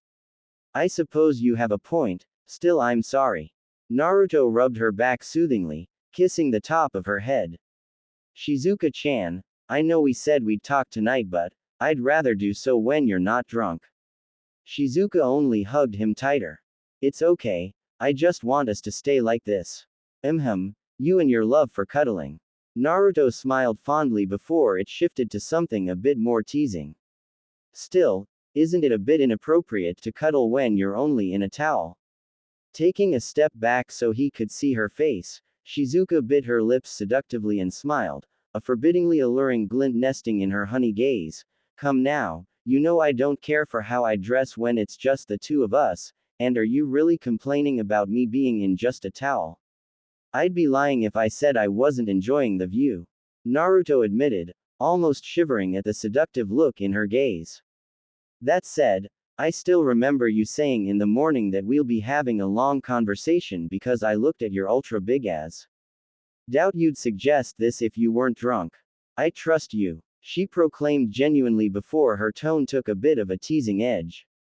Besides, we've cuddled hundreds of times, and I remember not all of them had me being dressed innocently. A towel isn't so bad compared to some of our previous sessions. True. In that case, Naruto scooped her up bridal side before he began to walk. I don't see a reason not to cuddle, but let's do it in bed. Not exactly interested in standing outside for hours. Shizuka swooned playfully. What a man, carrying me like this. He only chuckled and shook his head. It still threw him off how Shizuka always underwent a complete 180 whenever she was drunk. From a bit shy and innocent, to teasing and downright seductive. Gently laying her down on the bed, Naruto affectionately kissed her forehead before he got up and walked over to close and lock the door. Oh Naruto, why are you taking so long? Naruto's sweat dropped. It was only a few seconds. Give me one moment, Shizuka-chan. Heading to the closet, he picked out a random pair of undergarments before strolling back to Rika's bed. I know a towel isn't so bad, but assuming you fall asleep, you'll be gnawed once the towel unravels. Shizuka giggled. And what's the problem? I know you like looking at my body. I love looking at your body. Naruto corrected, joining the woman in bed while handing her the garments. How shameless. Shizuka let loose another series of giggles as she graciously accepted the pieces of fabric before pinching his cheek, much to his confusion. You said my butt was ultra big, you're such a naughty boy. She purred before letting go. The ex-shinobi rolled his eyes and looked away. Shizuka-chan, quit wasting time and get changed. She pouted. Fine, but only if you promise to hug me good for the rest of the night. Done. Naruto instantly agreed. He couldn't say he found an issue with her stipulation, while not something they did too often. It wasn't uncommon either, as Shizuka had a bad habit of, like 3 out of 6 times, falling asleep on him after a good cuddle session. And it wasn't like he was immune to the whispers of the dream world. There were times where he too fell asleep alongside her, and it always culminated into them being a sleeping pile till either of them woke up. That was of course without mentioning the few times when they would watch horror movies together, getting scared half to death. Shizuka would always refuse to allow him to leave and would force him to sleep with him for the next few days until she would finally get over her fright. Naruto didn't have an issue considering they had slept together many times. It was only a first that he was going to sleep with her when she was drunk. I'm done. That took a bit longer than usual. He shifted his body around, throwing his shirt away before he lied down on the mattress, gaze flickering to the seductively smiling nurse and inwardly whistling at how good she looked. Clad in a lacy blue bra and panties, Shizuka's breasts, massive and milky, looked absolutely mouthwatering. Each shapely orb nearly the size of her own head and pressed together as they were, produced a delicious cleavage that seemingly had no end to it. Sadly, in her seated position and with him laying down on the bed, Naruto couldn't get a good view of her meaty legs or her beautifully oversized rear, but that was alright. He could still gaze at the pair of large mounds on her chest that he called heaven. Enjoying the view? Shizuka asked with a light laugh, wobbling her chest for his viewing pleasure. Naruto grinned. I am. Good. Shizuka giggled as she grabbed the blanket before she lied down and snuggled up to him, laying her head on his upper chest while covering their form with the bedspread. Unable to resist, he wrapped one arm around her, nearly sighing contentedly as Shizuka happily leaned further into his embrace. Thinking about how the entire day had gone, he peered down and breathed in relief. He had lucked out when hundreds of thousands hadn't. I don't know what I would have done if something happened to you. Naruto lightly dug his fingers through her hair. I know what you mean. Shizuka quietly admitted, her seductive persona momentarily foregone. I was so scared that something might have happened to you that I just didn't care about what happened to anyone else. It's heartless of me to say this, but anyone could have hiccup. D died and it wouldn't have mattered to me. Naruto blinked in surprise. Really? He felt her nod. Remember how a few months ago on my birthday, you said that I was the most precious person in your world? I do, and that hasn't and never will change. He declared earnestly. Shizuka smiled softly, butterflies flying in her stomach at his sweet words. She raised her head, cheeks flushed from intoxication as she met his eyes. I feel the same way. You're the most precious person in my world too, now and hiccup. Forever. Naruto returned her soft smile with one of his own, heart drumming happily in his chest as he gazed at her hazel pools for eyes, filled to the brim with boundless affection. Only one thought flashed through his head. Oh dear God, I'm hopelessly in love with this woman. Even more so when Naruto included the particular detail that his head was lying down on Shizuka's lap and that said nurse was caressing him. It was somewhere around 9 to 10 in the morning when Naruto had witnessed Shizuka begin to wake up from her slumber, perhaps a little deceitful, but the male blonde wanted to know how she'd react and feel about his presence after the events of yesterday.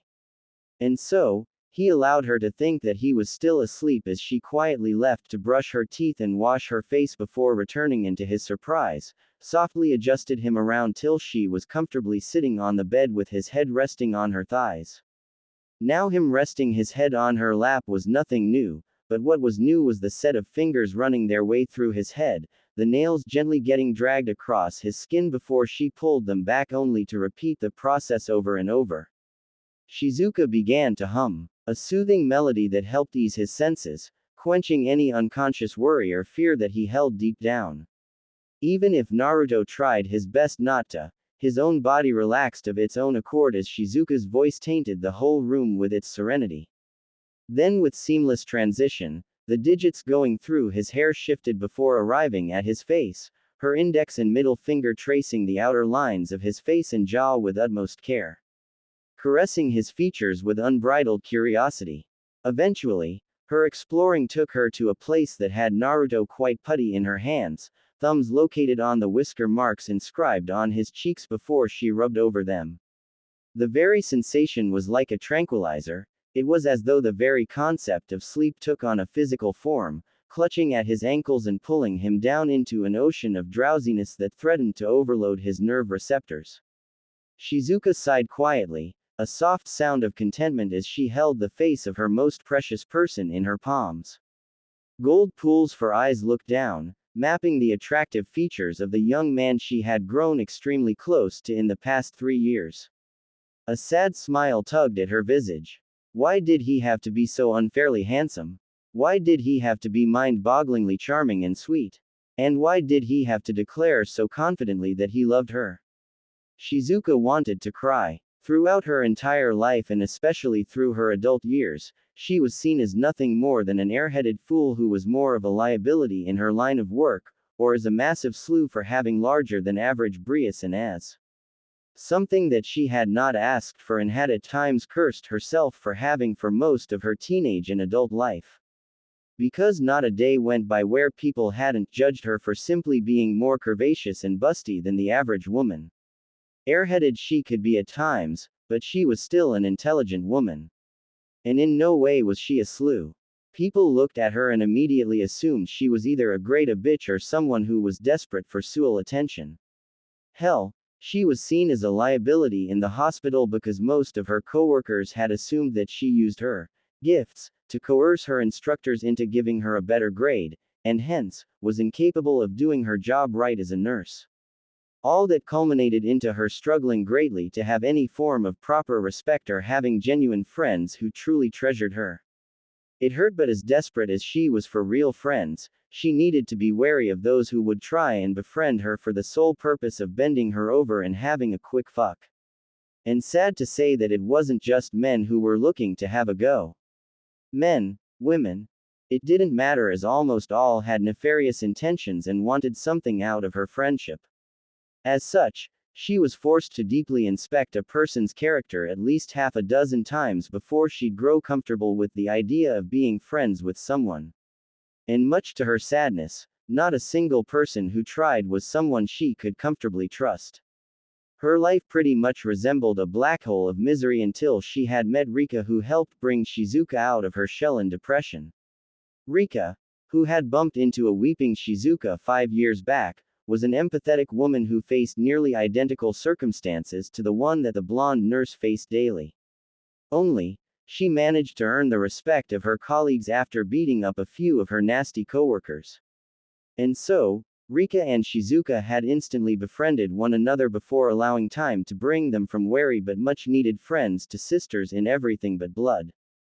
That was why Shizuka treasured Rika, because whenever Shizuka looked herself into the mirror, no longer did the lifeless hazel eyes of a dead woman gaze back into her. Instead, to her delight, she saw someone brimming with youth and happiness. Would she have minded if she had more friends like Rika? Kind, compassionate, cool, genuine. No, she certainly would not have minded, but after everything she had experienced, Shizuka was content with even one true friend in her life. So, one could imagine her shock when she had by chance come across another pair of lifeless eyes 3 years ago, this time belonging to a 17-year-old teen who seemed to be in even more pain than she was. Her heart cried out for the anguish that he was no doubt put through, even more so when she learned of what difficulties he had possessed. No family, no friends, no financial support of any kind. She had to help Naruto, be there for him like how Rika was there for her. Only, Shizuka hadn't expected to have grown so close to him after he had finally begun to open up to her in the 10 months they had lived together. Nor did she expect that he would surprise her with his enrollment in the academy after 2 months of him being nothing more than a ghost. And of course, she hadn't expected that the silly oaf would bring her a different kind of flower every day for the next 2 years after his enrollment, before always proclaiming, word for word, how the most beautiful woman in the world deserves to have her beauty appreciated. Shizuka giggled and shook her head, gazing at the sleeping man in her lap with adoration. The first day they had seen each other again was one of the happiest days of her life.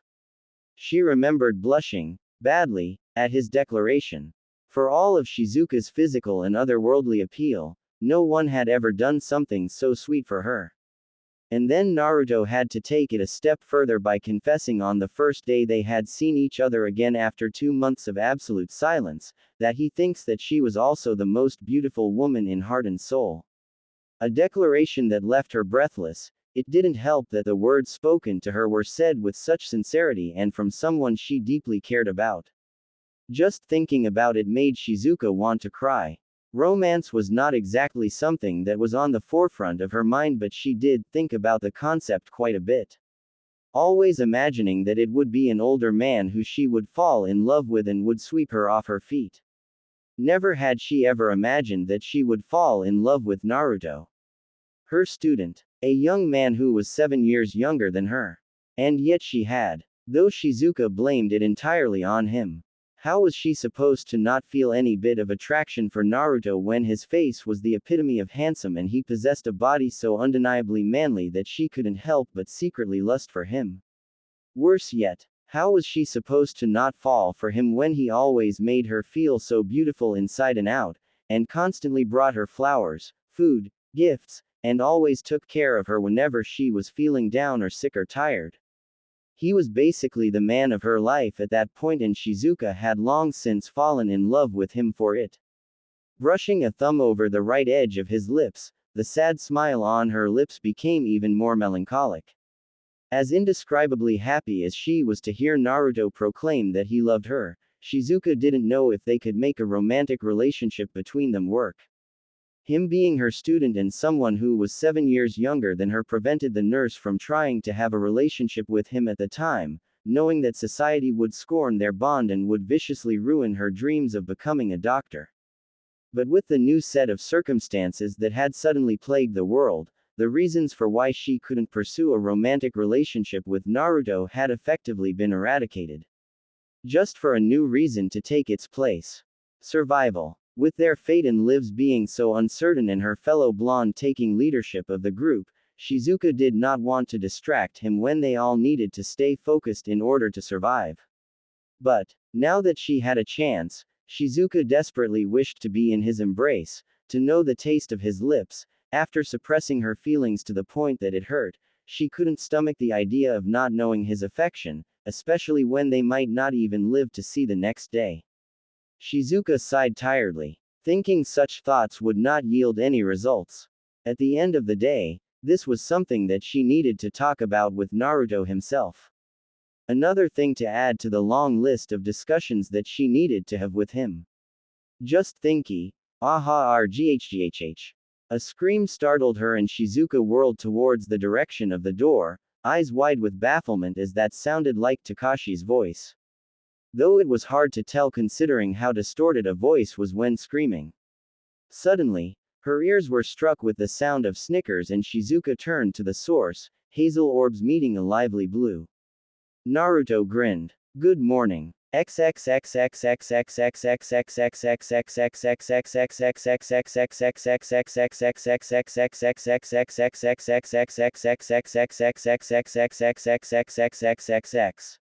It was perhaps the most awkward breakfast in the history of breakfast.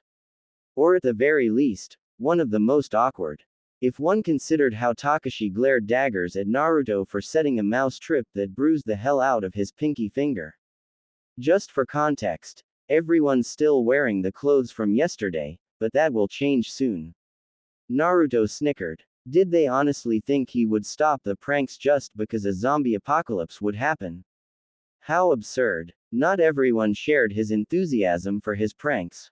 Seiko rolled her eyes as she walked over from her position near the fridge, having just put the leftovers of their breakfast inside the machine, sending the male blonde an annoyed look as she sat down fart. The swordswoman squeaked at the noise that ripped through the air from below her. Her cheeks suffused in red as everyone, minus Naruto, looked her way with shock. She hurriedly stood up before grasping the item responsible for the noise for all to see. I didn't do it. In her hands was a whoopee cushion. Having a good idea as to who would put such a thing in her seat. Seiko sent Naruto a look that promised pain, her ire increasing as Naruto cheekily winked back in response. Uzumaki-kun. That was inappropriate. Kyoko scolded, arms crossed as she disapproved of the delinquent's antics. Oops. Naruto shrugged his shoulders. Seeing the negative effect he was having on everyone, except Kota, who was awed by the sheer amount of balls his senior possessed, Shizuka quickly attempted to defuse the situation. Please forgive him, Hayashi-sensei, Busujima-chan, Kamuro-kun.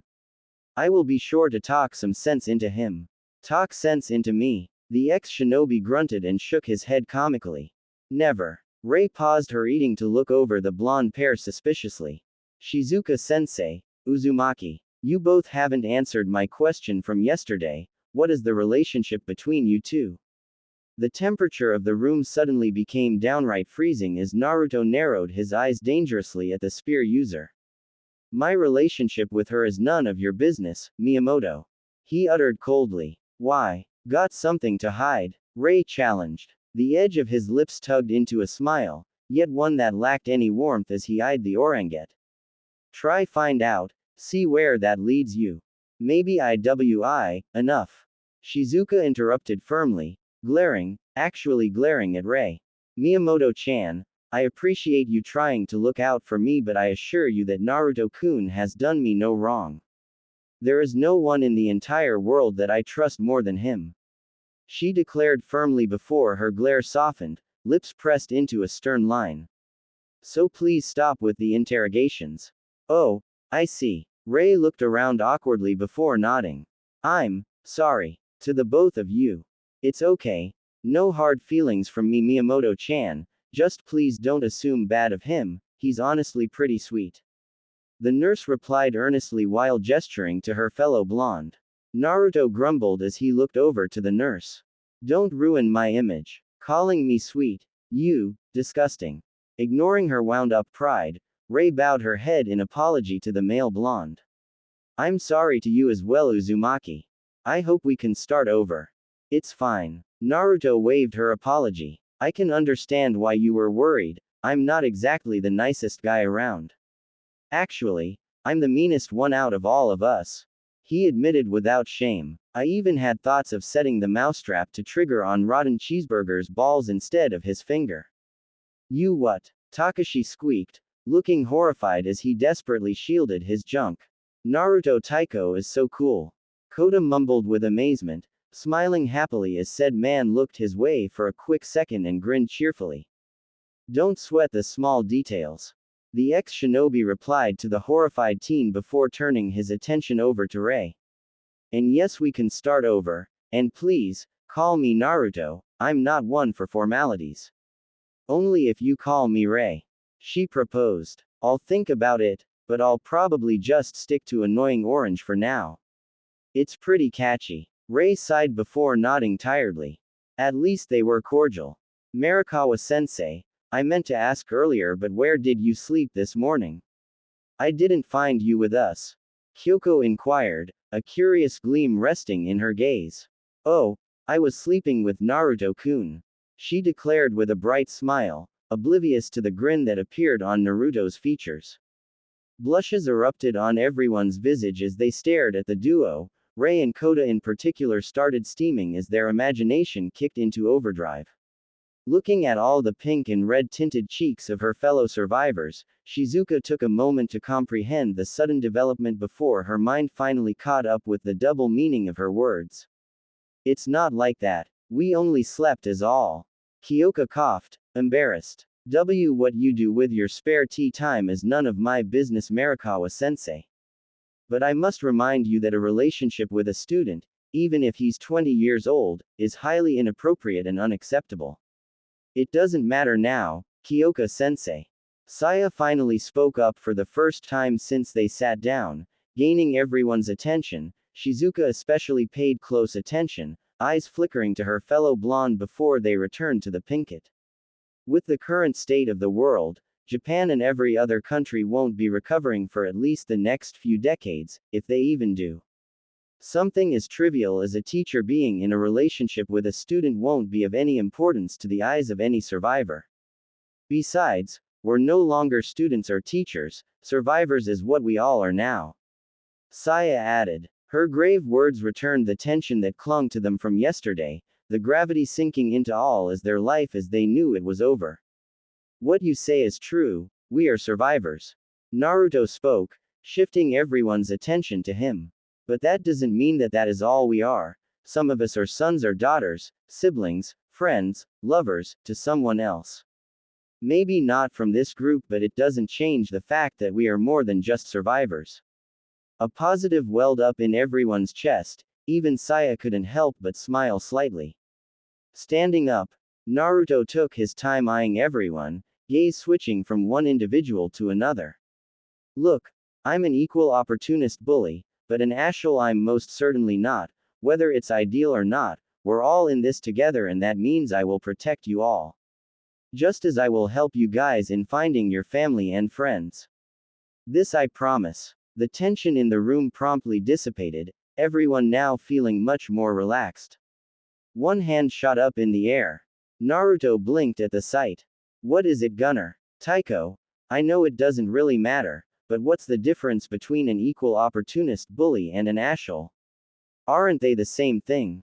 Such a question piqued everyone's curiosity as they gazed expectantly at the fuming blonde. Of course it isn't, Naruto thundered. An Ashel is someone who feels no remorse as they do something very despicable to you and a select few others. An equal opportunist bully on the other hand is an Ashel who targets everyone and is also not too much of a dick compared to the average Ashel. Does that make sense? Hi. Koda instantly agreed. Shizuka suppressed a smile as everyone else looked at the blonde with exasperated looks. Moving on. Naruto's countenance turned serious. We need to figure out a game plan. We discussed searching for family and friends, but who is closest around here? And who has family or friends that are in need of searching? 3 hands shot in the air. Howler Monkey, Rotten Cheeseburger, and Annoying Orange, that's it. He blinked in surprise before his gaze filtered to the remaining members excluding Shizuka. What about you, Gunner? Seiko-chan, Kyoko-chan. Seiko smiled coldly. The only family I have is my father. He's a master swordsman and can take care of himself. My parents and grandparents are out of the country, and we don't really keep in contact. Koda answered with a nervous smile. And I don't have any living family. My parents passed away a few years ago and I don't have any relatives. As for friends, most of them were back in the academy. Kyoko smiled sadly. I see. Naruto allowed a long moment of silence to reign before he turned to the 3 from earlier. And coming back to you 3, whose home is the closest of you guys? That would be mine, Saya answered. Then that's where we'll be heading. Tomorrow. Tomorrow, Takashi repeated, eyes narrowing in confusion. Everyone else shared his confusion as they gazed at the leader. Why tomorrow? When we can leave right now or in an hour?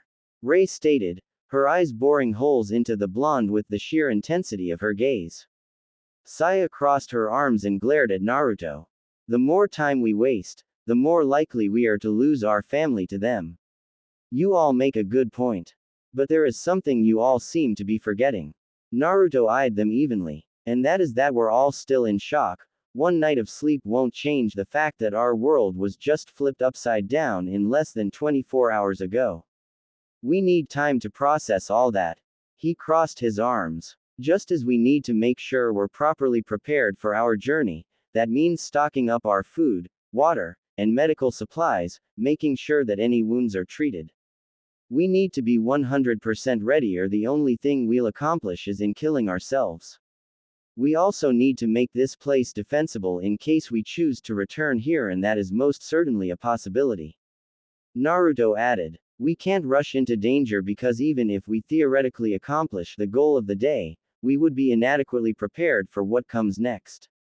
He sighed before giving them all an apologetic look. I know it's not ideal, far from it actually, but if we are to survive, it doesn't just mean that we work together in a group, but also work properly and safely. Silence reigned in the kitchen before everyone slowly nodded in agreement, seeing the logic behind Naruto's reasoning. Uncrossing his arms, he sent them a bright grin to help alleviate their worries. In the meantime, play some video games, have some cheesecake in the fridge or go do your hair or something, take time to be relaxed and well rested, because we leave at dawn. Everyone smiled or nodded before they began to leave one by one. Naruto stood up and was about to do the same before he felt a hand gently clutch at his wrist. He looked over his shoulder and was blessed with the view of the heavenly nurse smiling softly at him. "Hello, gorgeous," he greeted charmingly. Shizuka giggled, playfully swatting the man's chest. "Oh, hush you, when will you ever stop showering me with compliments?" He grinned and playfully contemplated the question. Probably never. You're incorrigible, Naruto-kun. Hey. Naruto gave her a faux annoyed look. Do you know what you're asking of me? You're asking me to stop complimenting the woman I love. Shizuka stomped on his foot much to his agony, a huge explosion of red erupting on her cheeks and spreading to the tip of her ears. Baka, didn't I say that that is not something you can say so casually? Well, yeah, but, the ex-shinobi pouted. It's not easy. Try as she might to control her rampaging feelings, Shizuka was helpless to stop the avalanche of bliss and happiness from entering her heart at his confession. A silly schoolgirl smile slithered its way to the nurse's lips. She looked away, feeling skittish and shy beneath the male blonde's gaze. It's okay, I don't mind too much. Tell that to the foot you're stomping on. He thought with a bit of pain as he looked down at said foot. Fortunately, she seemed to have heard his thoughts as she ceased her stomping on, fidgeting slightly before him. Naruto looked at her quizzically, wondering what was going through her mind before a light bulb flickered in his head. Did you stop me so we can talk? Sort of. She nodded before clarifying. Not right now though, I'm thinking that we can talk an hour after dinner in our room, what do you think? Works for me. He shrugged in agreement. Good. Shizuka beamed, that would give her more than enough time to be ready. They visited so often that Rika's place was pretty much a second home to them, and the guest room was where they both had some of their clothes. She turned around, looking over her shoulder and bestowed him with a playful look. Talk to you soon. A cheeky wink was her response.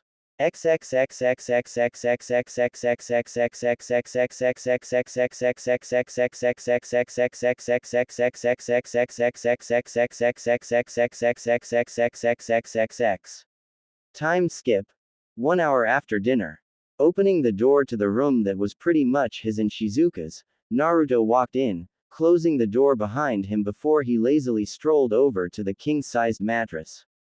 The blonde was outfitted in a plain, short-sleeved black shirt that hugged his torso well. The fabric, especially in the middle of his chest, were stretched nearly to their limit in order to accommodate the width of the ex-shinobi's broad shoulders.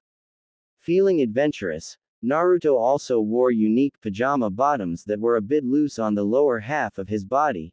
Logos of living bananas with eyes and lips, and smiling brightly, were imprinted all over the garb. Saying that people did a double take when they saw him was putting it lightly. Not exactly the most conventional of clothes put together, but Naruto hardly cared. Right now only one thing was on his mind. After a delicious dinner, everyone had gone to do their own thing.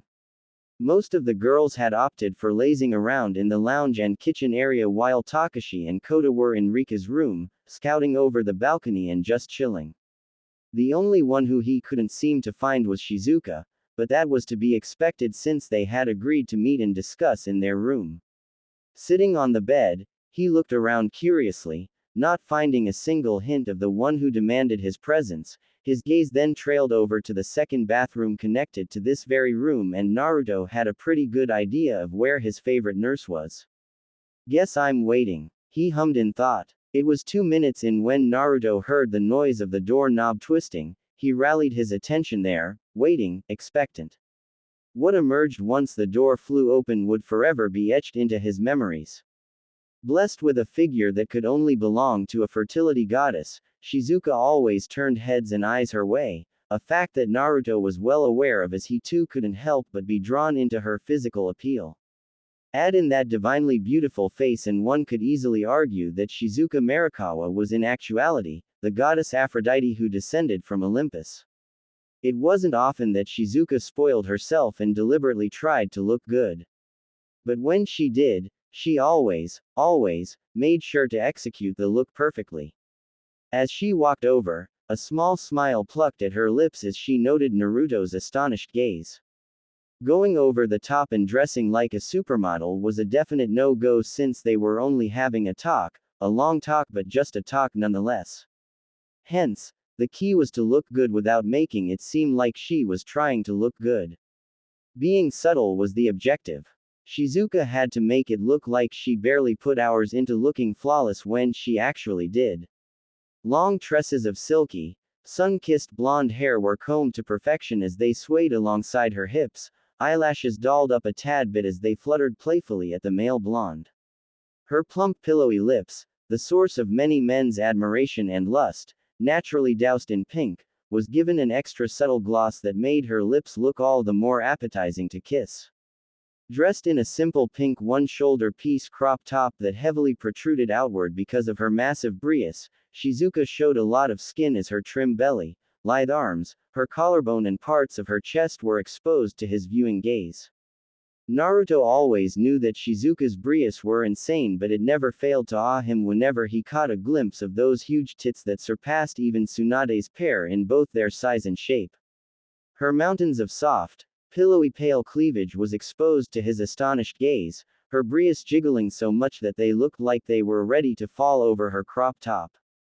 Gaze drifting down, Naruto nearly let his jaw drop as his eyes flickered over to Shizuka's lower body clad in simple light blue leggings that snugly fit her waist while practically hugging her lower body like a second skin. Her delicate waist was something of a point of envy to other women. That was, of course, before their eyes went wide in astonishment, much like Naruto himself, as that dainty waist then curved outward into a set of sinfully wide hips that matched the width of Naruto's broad shoulders. Her thighs were criminally thick, so large in their circumference that any passionate Street Fighter fan would declare that her thighs were the same size as Chun-Li's. Only where Chun-Li had a muscular set of thighs that could snap a tree in half, Shizuka's pair of thighs were the ones that were all fat with hardly any muscle. They were meaty and jiggly, yet their shape was mesmerizing and they were incredibly soft to touch. A dream haven for thigh lovers. Those huge thighs shrunk as his gaze descended, eventually forming into a pair of exquisite calves. In short, she pulled off the classic yet normal gym girl look, except being more thick and soft than taut. The only thing Naruto rude as Shizuka elegantly strutted to him was that he hadn't gotten a glimpse of arguably her best asset, her ass. What he wouldn't give to get a look.